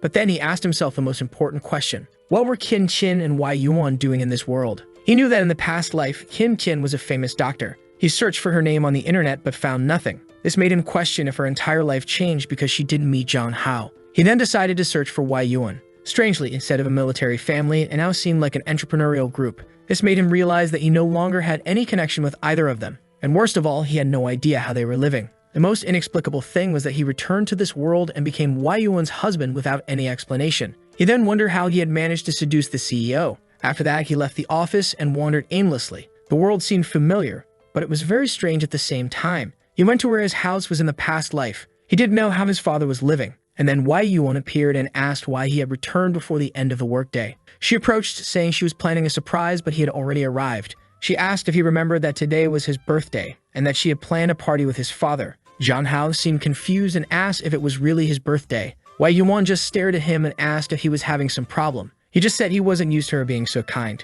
John Hao found it strange that he had no relationship with her and now had to live as if they were husband and wife. So he asked how a woman as ambitious as her ended up with a common guy like him. She said he was acting very strangely and didn't seem like the guy she knew. She put her arm around his shoulder and said that if he was anxious about the marriage, she would take care of him. She gave him a kiss and told him not to worry. Then she said they would discuss this more later and asked if they could go to the party. Obviously, John Hao was just observing everything. His father was there normally in front of him. He asked his father if Wei Nan was really going to spend the day with them at the house. His father said yes, and John Hao said he only had 2 beds, so he would have to sleep with his father. But his father just told him to learn to resolve couple issues together with her, saying that he should always speak the truth to his wife. John Hao tried to protest, saying that his father didn't understand anything. However, his father just got up and said he was going to rest. He closed the bedroom door and wished him a happy birthday. There was silence, except for Wei Nan in the kitchen. With nothing else to do, he approached her, saying he would help. She then mentioned that last Meg had been great, so why didn't he want to continue today? Embarrassed, he realized she had overheard the conversation with his father. She asked if she was pushing him so hard that his body couldn't keep up. At that moment, he felt dejected, not realizing things had gotten to that level. He just observed her, wondering if he had really experienced all this before. The problem was that he had no memory of these events. Ignoring all that, he decided to ask her a question. He wanted to know how their first date went. She explained that it was during a company event when a guy tried to put drugs in her drink. Being an important person involved with the company, she was hesitant to refuse and potentially ruin business relations. Then Zhang Hao stepped in, grabbed the guy's arm, and pretended to be her husband, saying he would drink it instead. She never imagined he would be brave enough to pretend to be her husband and drink it. A second later, he fell to the ground like an idiot, foaming at the mouth, and told her that it was very dangerous. She turned to confront the guy who accidentally admitted it was just supposed to be an aphrodisiac. With that, everyone at the company found out about the guy's plans. He was taken away by the police, and the two of them stayed behind. She asked if Zhang Hao was okay, and he explained that he had lost all his strength and collapsed. She then asked how he knew something was wrong with the drink. He said he had been watching the guy and saw him put something strange in the glass. Knowing the guy's reputation, he was afraid he might do something to her. She then asked why he went to such extremes for her. Was he in love with her? Zhang Hao replied that he wasn't. He just found it amazing that a woman like her had reached such an important position. Since his desk was near hers, he often saw how hard she worked. He was afraid that if this incident happened, people would think she got her position because of her looks. She said he seemed very concerned about her. Embarrassed, he said he just wanted to do the right thing. She said it seemed he was her hero of justice. He felt shy and asked why she was using those expressions. She laughed and asked if there was someone he liked. After that day, they started talking and gradually got closer. Suddenly, Zhang Hao hugged her. As he leaned in, she asked what was wrong. He thought to himself that he could tell all this was true and felt good about it. He realized that having Y-Man in this world was amazing. However, he then called her name and asked if she believed in parallel worlds. She was taken aback for a moment and asked why he was talking about that. He explained that she might not believe it, but he had a dream so long it felt like he was in another world. In that place, she also existed, but their relationship was more like friends. What connected them was his biggest secret, but there were also two other people who were important to him. Because of him, these people went through various dangers and might have even lost their lives. He failed to help them and couldn't tell the truth, leaving him confused. She suddenly turned, grabbed his face, and said it was okay for him to tell her because she was the person he should trust. But she didn't worry about other worlds because she wanted to live the rest of her life with him in this one. However, she said she didn't want him to live with regrets because that would make him happy. If he needed time to resolve those issues, she wouldn't mind. At that moment, he noticed a red light around her, but she leaned in and said this was the first time he had shown interest in others. Then, she attacked him before he could respond. At that moment, he seems to remember something. She tells him that he must understand that no matter what world he's in, she will always find him. He starts to question what is happening and why he feels the presence of the red moon. Suddenly, he feels something strange and disappears in front of Wei Nan. She comments on how quickly it happened, but now it's her turn. A voice asks if this is her choice. Approaching Wei Nan, it remarks that it believes she was the most possessive of them all. It touches her shoulder and says she should have chosen to stay there with him forever, but now she'll have to compete again. Wei Nan replies that if he returns, she believes he will make the same choice as she did. Furthermore, even if she has to compete, she will give her best. The goddess says she likes this attitude. She warns that it's a rare trip to come to this world, but they will never see each other again. With that, she disappears. Wei Nan thinks to herself that it might have been nice to stay there, and then she too begins to vanish. I don't know what's going on, but everyone is disappearing and reappearing. Once again, our protagonist wakes up in another place. He asks his wife why they can't leave. That's when someone covers his mouth. This time it's Yuva, who says the pervert is dead. He's confused, wanting to know where Wei has gone. However, Yuva just tells him not to move and to be honest. He asks why his classmate is on top of him. A while later, observing Yuha on her phone, he realizes it's another trick of the blood moon. This timeline is many years after the previous one. He knows everything is extremely chaotic, but he must stay calm. Clearly, he is being teleported between lives he could lead only to be sent back to despair. At this moment, Yuha extends her hand, apologizes, and says she accidentally restrained him. He says it's fine, noticing that now she's a police officer. However, it seems that in this world, she doesn't know him. She tells him to hop on the bike because they're going to the station. Our protagonist thinks she looks older and cooler. At the police station, she apologizes to the captain, saying she caused problems for their department. He scolds her, reminding her that their job is to serve the public. However, she's always anxious and disrupting operations, so she needs to learn to stay calm. She continues apologizing, promising it won't happen again. In the office, everyone comments that it seems she only got that position through connections. Zhang Hao thinks that, just like in her previous life, she's living in an isolated environment. He turns to the guard and says he never felt threatened. In fact, it was good to know she was trying to protect him. He feels much safer knowing she's an officer who doesn't let criminals escape. He then asks her if she agrees. Before she can respond, he raises her arm and declares the case resolved. She doesn't quite understand what he's doing. The scene shifts to another location. They're sitting in a building, analyzing some newspapers. It seems he's helping her find a criminal who takes photos of women. She says this person must be around 25 years old and stays near the district where he was passing through. When she saw him freeze when she called out, she suspected it might be him and apologizes for throwing him to the ground. He says he's already told her he doesn't mind at all. When he pats her on the head, she asks what he's doing. He changes the subject, saying her methods for fighting crime are really clever. However, he starts giving some tips, suggesting she should disguise herself before watching that area. He also suggests they should use some method to lure the person instead of just waiting for someone to pass by. Another thing they could do is visit websites where this person might be sharing these photos. He quickly covers her eyes, saying that's something a child shouldn't see. They soon find a person who assures them that all the photos are taken without anyone knowing. Jong Hao then turns to Yuha and says it's time for the final step. They just needed a trap.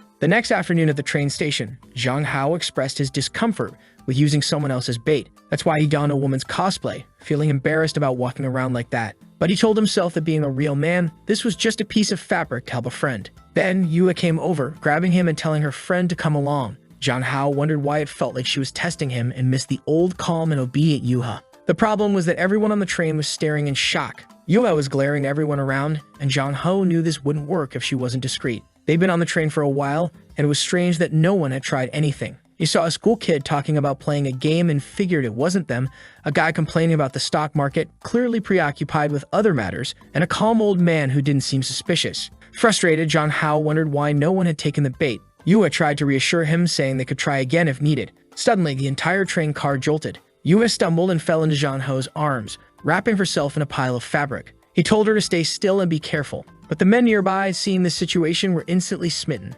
Yua, still acting odd, commented that he was impressive even as a woman, leaving Jong Hao confused. As people began commenting on the minor accident, Jong Hao felt someone touch him. Realizing there was a person behind him, he noticed a partially open suitcase underneath, suspecting there was a camera inside. He stepped on the person's foot, who yelped about his expensive shoes. Jong Hao turned and accused him of being overdressed for a pervert with a hidden camera. The man, realizing Jong Hao's voice was male, questioned the absurdity of the setup. Jong Hao demanded he open the suitcase, sure there was something incriminating inside. The man tried to leave, claiming they were crazy and attempting to walk away. But Yua grabbed him by the shoulder, threw him to the ground, and identified herself as the police. The man, stunned, was told he was under arrest. Jong Hao hoped this would at least work out. The scene shifted back to the police station. In the end, Jong Hao successfully helped her, and their work was acknowledged by the department. Later, they were at a shopping mall, where Jong Hao was frustrated that pictures of him dressed as a woman were spreading online. Yua joked it was his fault for not being ugly and thanked him again, saying that as expected, she couldn't do anything without his help. Jong Hao tried to reassure her, saying she was smart and just needed to work on her social skills. But Yua insisted that wasn't what she meant. She clarified that she couldn't do anything without him, moving closer to him to explain further. Jong Hao grabbed her cheek, asking if she was drunk. She denied it, and he told her to stop saying such things. She started crying, saying it was hard for her to suffer alone. She joined the police academy thinking she would like it if everyone kept their distance because they knew her grandmother's position. This caused problems with her family, who began pressuring her to find a partner and setting up blind dates. But she always refused because they weren't like him. Jong Hao was confused, not understanding what she was talking about, especially since they theoretically hadn't known each other long. Suddenly, she collapsed into his arms, her face turning pale. It seemed she was sick, and the protagonist apologized, saying he would make up to her. He carried her, saying he knew the perfect place. They headed to the beach, where Jong Hao remarked that it was the perfect place for her to sober up a bit. However, Yua complained that she didn't enjoy being carried. She mentioned that her feet hurt, prompting him to massage them. She complimented his skills, and he mentioned that he learned it all while working on his parents' farm. Suddenly, she called his name but remained silent. She thanked him, and he asked if she needed anything else. Yua stood up, stating she understood now. As the red moon shone above, she said she couldn't selfishly keep him there. Confused, Jong Hao asked what she was talking about. She referred to him as classmate Jong Hao, telling him he had somewhere else to be. He was at a loss for words, realizing she knew they were in the same class, something she shouldn't have known. It dawned on him that the red moon was at play again, and then he vanished. Yua reached into her pocket, pulled out the pendant he had given her, and said she would miss him. The goddess appeared, commenting that the girl from the Lin family seemed very fragile and not too smart in her decision. She warned that Yua would have to compete with the other two without any real advantage, especially considering that it wasn't guaranteed Jong Hao would return. Yua insisted that as long as the goddess kept her promise, they would prevail. Meanwhile, Wei Nan stood beside a body in a hospital. She saw Yua stand up and congratulated her on her success. She then turned to Qin Qin, saying it was now her turn, but asked her to understand that it was his life they were dealing with. Qin Qin hesitated for a moment, but then affirmed that she knew what she had to do. Jong Hao felt like he was falling into an abyss and wondered what was happening again. He was puzzled as to why he had first gone to Wei Nan's world and then to Yuha's. The strangest part was that both seemed to know something, almost as if they were certain he was leaving. He questioned if they had also traveled through time.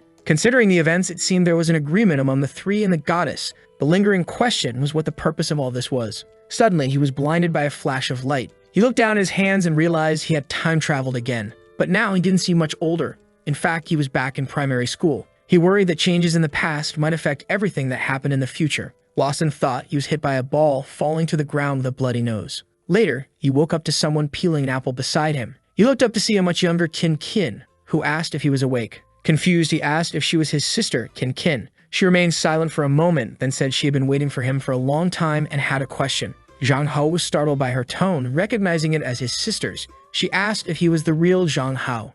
The protagonist hesitated for a moment, realizing she seemed to know the truth. He then confessed that he wasn't the old Zhang Hao she knew, explaining it was just a coincidence that he ended up in this body. He told her he was an ordinary man from another world who woke up in this body with some of the old Zhang Hao's memories but no idea how he got there. He admitted the only thing he was certain of was that he liked Kin. Crying, she asked if the real Zhang Hao would ever return. The protagonist said he had no idea. The apple fell to the ground as she spoke of losing the meaning in her life. Seeing her holding a knife, Zhang Hao rushed toward her as she said that since he had disappeared from this life, everything was pointless. He grabbed the blade, telling her not to say such foolish things. He insisted that everything that had happened was his fault, so it was his responsibility to make things right. Since he had taken over Zhang Hao's body, it should be him who dies, perhaps allowing the real Zhang Hao to return. But Kin said he knew that this wasn't the world where the other Zhang Hao existed. However, Zhang Hao insists that they can't know for sure unless they try. Maybe if he disappeared, this dream would end. But Kin says she can't do it, even if he isn't the real Zhang Hao.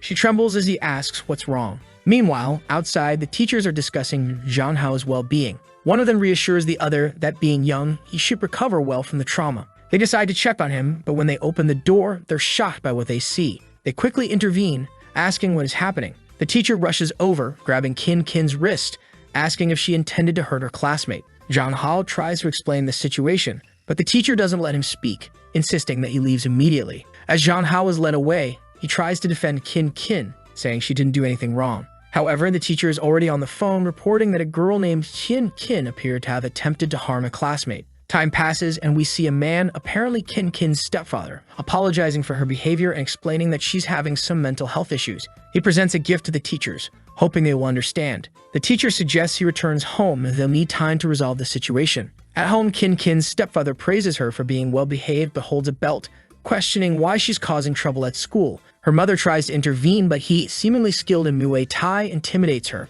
He declares it's pointless to try to teach Kin anything. Kin warns him not to touch her mother. Her stepfather reminds her that he's the one supporting the household, calling them parasites. He then threatens her mother with a belt, but Kin, in a sudden outburst, hits him on the head. He falls, shocked, asking if she's crazy, while Kin prepares to strike again. Her mother screams for her to stop as Kin holds a pencil close to his eye, warning him to ask for a divorce. He apologizes, saying he understands, but suddenly grabs her arm and throws her against the wall. Kin, petite and light, crashes against the wall. The stepfather remarks that he always knew there was something wrong with her and starts kicking her, saying he's going to teach her a lesson. Outside, Zhang Hao searches for an address, remembering that Kin's house should be around there. Later, we see Kin on the floor, battered but conscious, contemplating the futility of everything. She believes she's a complete failure, unloved and unnoticed, with a dysfunctional family. She thinks maybe she never deserved to be loved and considers ending it all. Just as she contemplates her dark thoughts, Zhang Hao appears at the window, asking if she's okay.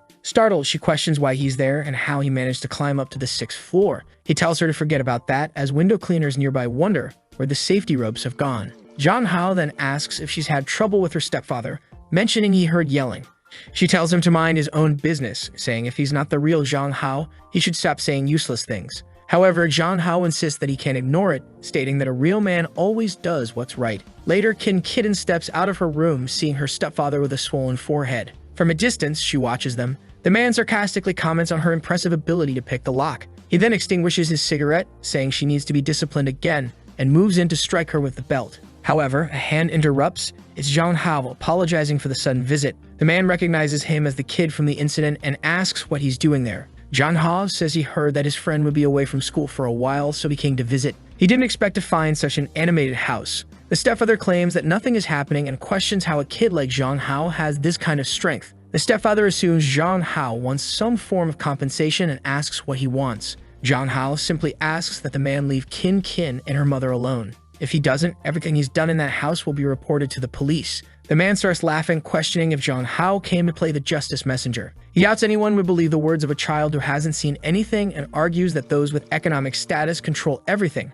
so there's nothing Zhang Hao can do. Despite Qin Qin's dissatisfaction, her mother enjoys a more comfortable life now. Zhang Hao retorts that the man is pitiful and points to a clock, revealing that everything has been recorded. With Qin Qin's bruises as evidence, everyone will believe him. He then punches the man, incapacitating him. They quickly escape outside. Qin Qin, confused, asks Zhang Hao why he's doing all this for her in this alternate world. He replies that even if the world is false, the suffering is real. Just as she didn't need a reason to be good to the real Zhang Hao, he doesn't need a reason either. She thanks him but says that betraying Zhang Hao would be like betraying herself for over 10 years, apologizing that her life no longer has meaning. Zhang Hao grabs her arm, insisting that she live for herself and that she isn't a burden or responsible for everything. She reflects on all her memories with the real Zhang Hao and wonders if choosing to forget him would mean abandoning him in another world. Zhang Hao tells her not to forget the past as it's part of who she is, and even if she can't choose anyone, she still needs to move forward. He encourages Qin Qin to start anew. She blushes and is taken aback.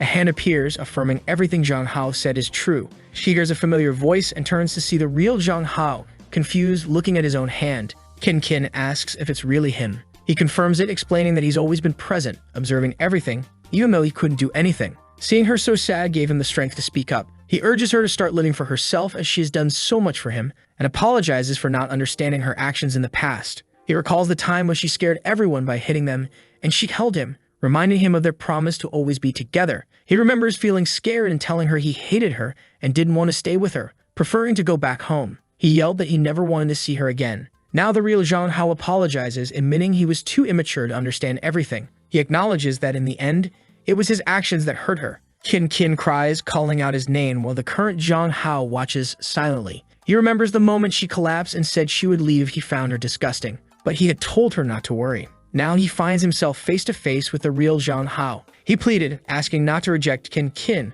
warning that this would be their last conversation and that if he turned her down, she would probably end up alone. He emphasized that he was the only one who could save her now. At that moment, the goddess of the Red Moon remarked how boring the situation was, saying no one was interested in watching this family drama. Everyone was startled and Zhang Hao asked what she was doing there. He wanted to know the purpose of all these games and why she was putting in so much effort. Suddenly, she floated in the air, blew in his face, and asked if he was angry. She said she had no obligation to explain but would make an exception for him. She recalled that during the event on the island, he had come very close to dying. However, he was her favorite toy, so she didn't want him to die so easily. She tried to wake him up, but unfortunately, he fell into a deep coma. That's when she discovered a very rare phenomenon: two souls in the same body, harmonious yet contradictory. Finding this very interesting, she decided to play a fun game. She allowed the three women who loved him to invade his dreams and try to win his heart without him realizing it, to see if he would choose to stay in that world or return to reality. This could have led to their identities being revealed and conflicts arising, or they could have been envious and tried to force him to stay in that world. She thought it was very interesting because she expected everyone would want to monopolize him. What she didn't expect was that the three women would come to an agreement to bring him back. She then started pulling his cheeks, asking if he had some kind of magic. One of the Zhang Haos interrupted, saying it was enough, and asked if she could take him back. She agreed but warned that his time was running out. They were startled and asked what she meant by that. She reminded him that she only had powers during the periods of the Red Moon. Just as she had brought him from another world to complete the first wish, she warned that he might die immediately upon returning since she was extending his lifespan. She questioned if he was finally experiencing hallucinations and headaches due to the shared memories. Confused, Zhang Hao asked her to explain what would happen. She said that probably the two souls would continue fighting until both disappeared. Qin Qin shouted, saying she wouldn't accept the real Zhang Hao disappearing again. The real Zhang Hao said that sending a soul to another world for that person to die was the same as murder. The goddess laughed at their mention of murder and said that when a toy breaks, she just replaces it. Zhang Hao wasn't sure if she lacked the energy to help or just didn't care. What he understood was that the longer he spent in this body, the more hesitant and indecisive he became. The truth was, if both souls stayed in this body for too long, he would go insane and lose his sanity. The problem was that the goddess was just toying with him, and he had nothing to negotiate with against her. To him, it felt like a dead-end situation. A crack appeared in the sky, and she said she was tired of explaining. She was going to send them both to enjoy their last moments. The protagonist told Zhang Hao to stop crying and just listen to what he was about to say. He told him to reverse everything he did. If he raised his left arm, Zhang Hao should raise his right. If he lifted his right foot, Zhang Hao should lift his left. Zhang Hao acknowledged, and they began to make movements reminiscent of Dragon Ball. The goddess wondered what kind of idiotic plan this was. Zhang Hao said that the reason for all this was love for Qin Qin. Both wanted to be good to her, so they couldn't fall into the abyss of guilt. The protagonist said they would have to merge, and John Hao asked how. The protagonist told him not to hesitate and just shout at the right moment. With that, they performed a fusion move from Dragon Ball, saying they loved Kin Kin. The goddess laughed, finding it hilarious, but suddenly smoke appeared in front of her. The John Haos had merged. She wondered how that was possible. The unified John Hao wonders if it was a success. Kin Kin, struggling to comprehend what's happening, feels overwhelmed. However, John Hao hugs her and asks if she's okay. He quickly explains that he is not just one John Hao, but both, with the memories and experiences of both lives. No matter what happens, he will always be there for her. The goddess of the Red Moon, intrigued, remarks that this plan is quite interesting, trying to combine two different people into a better one. She mentions that she has brought many people into this world, but all men eventually lose their minds. Is the only one who has achieved a perfect union without succumbing to desire. John Hao then speculates if she has been hurt by someone, suggesting she always targets men and ruins their lives because some man broke her heart. She snaps at him to shut up and stop meddling in her life. A red aura surrounds him and Kin Kin, and John Hao tells the goddess that she will find a good person. She threatens to come after him again and restart the cycle. John Hao thanks her and says he'll be waiting. They can play together next time. The goddess is left puzzled by this bold boy's offer. Sometime later, John Hao wakes up in a hospital. Slowly opening his eyes, the women around him ask if he has finally woken up and how he is feeling.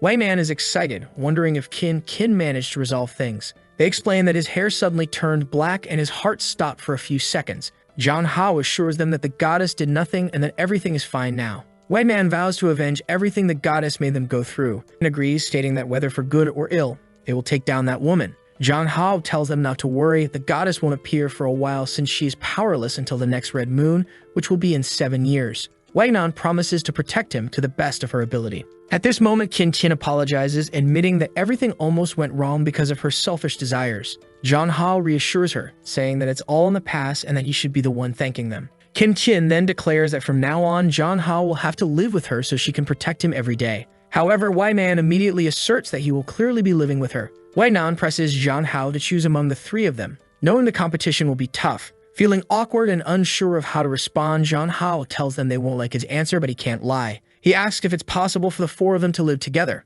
The three women fall silent, shocked by his suggestion, and then berate him, asking what nonsense he's talking about. Kin Kin grabs him, worried that he might be confused due to the accident, and points out that the public opinion would be scandalized by such an arrangement. Wei Nan firmly states that she would never share him, especially not with someone as treacherous as Kin Kin. Tensions rise, with Kin Kin seething with anger, declaring she will deal with Wei Nan. However, Wei suggests that Kin Kin could stay close as a servant or a good friend. Once again, they start arguing, and John Hao wonders how they ended up back in the same situation. Says she doesn't care as long as John Hao wants it too. She's willing to stay close to him and give him her love no matter where they are. She then announces that she's going to make a final move, leaving him confused. Opening a book, she starts a marriage vow, promising to stay with him in sickness and in health. The two doctors are taken aback by her determination. Concludes by saying that she has chosen the person she wants to spend the rest of her life with. John Hao stands there speechless. He reflects on how much he has changed from the person he was in the other world. Whenever he was down, Kin Kin was always there to help him.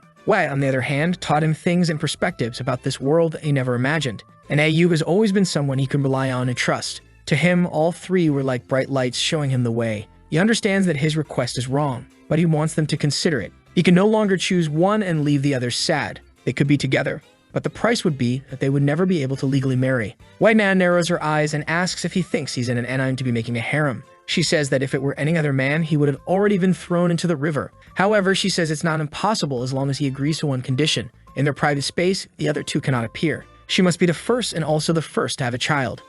Kin Kin pushes her away, reminding her that the boy is still in school and assures Zhang Ha that no matter what happens, she will protect him from everything. However, it's clear that this is part of her plan to gradually monopolize him for herself. Meanwhile, Wei Man argues that there must be a hierarchy in a household, and as the most successful, she should be the head. Kin Kin refuses, stating that she has lived with Zhang Hao the longest. While they argue, Ayu innocently mentions that they are the only ones the same age. With a sigh, Zhang Hao coughs, and they ask if he is okay. He says he feels awful and would only feel better if they stopped fighting. They all jump onto the bed with him, and he thanks everyone. The scene jumps to 2 years later on a certain island. Someone looks at a paper and tells them they're being watched. It's Zhang Hao, and someone brings him something to eat. Of course, it's Kin Kin, reminding him to replenish his fluids. From a distance, Wei Man calls out to him, saying it's time to start their daily exercises. Zhang Hao asks Kin Kin if she wants to join the exercises. Ayu then suggests that after the exercises, they could practice some one-on-one fighting. Jang Hao reflects on his quest to understand the meaning of being a true man. He thinks it involves knowing what you want in life, pursuing it, and always taking responsibility for your choices. Looking around at the scenery, he says everything seems great and advises us, the viewers, to start being the protagonists of our own lives. The story then fast-forwards a few years. Jang Hao's parents are puzzled by a letter in their hands. There's a mixed-eyed child standing before them. In the letter, Jang Hao apologizes for disappearing for a while but says that they are all doing well. He explains that the child is their grandchild. The butler who brought the child says that Jang Hao will return in a month to greet everyone. The father comments that their son is quite peculiar, going on a trip and leaving a grandchild behind, while Jang Hao's mother wonders who the child's mother is. Curious, they ask the butler, who unfortunately has no idea either. Suddenly, Y-Man's mother appears at the house. Everyone asks what she's doing there. She says she's there to see her grandchild, noting how cute the child is and how much he resembles her daughter. She affectionately pats the baby's head, mentioning that the baby will need to inherit the company since her daughter abandoned it. Just then, Nayu's grandmother appears at the door, demanding they let go of her grandchild and threatening to call the police. Y-Man's mother retorts, pointing out the child's resemblance to her daughter, but the grandmother counters, insisting the baby clearly resembles Ayu. As they bicker, Jang Hao's family watches in silence. The baby suddenly starts crying, causing the women to feel embarrassed for arguing over such a matter. Jang Hao's father reminds everyone that Jang Hao mentioned he would return in a month. They all agree there's no rush, and they can figure everything out later. For now, the most important thing is to take care of the child. The goddess watched everything, remarking that another person had been born with different abilities. She thought that when the time was right, she would have even more fun with all of this. At the airport, the three women told Jang Hao that it was a bit irresponsible to leave their child behind like that. However, Jang Hao reassured them that he trusted his family, so there was nothing to worry about. Though they seemed displeased and wanted to complain, he hugged them all, saying there was nothing to worry about and that it was time for them to enjoy themselves. Their honeymoon together was about to begin. Even though they couldn't have a proper wedding, they should still go through all the rituals. And with that,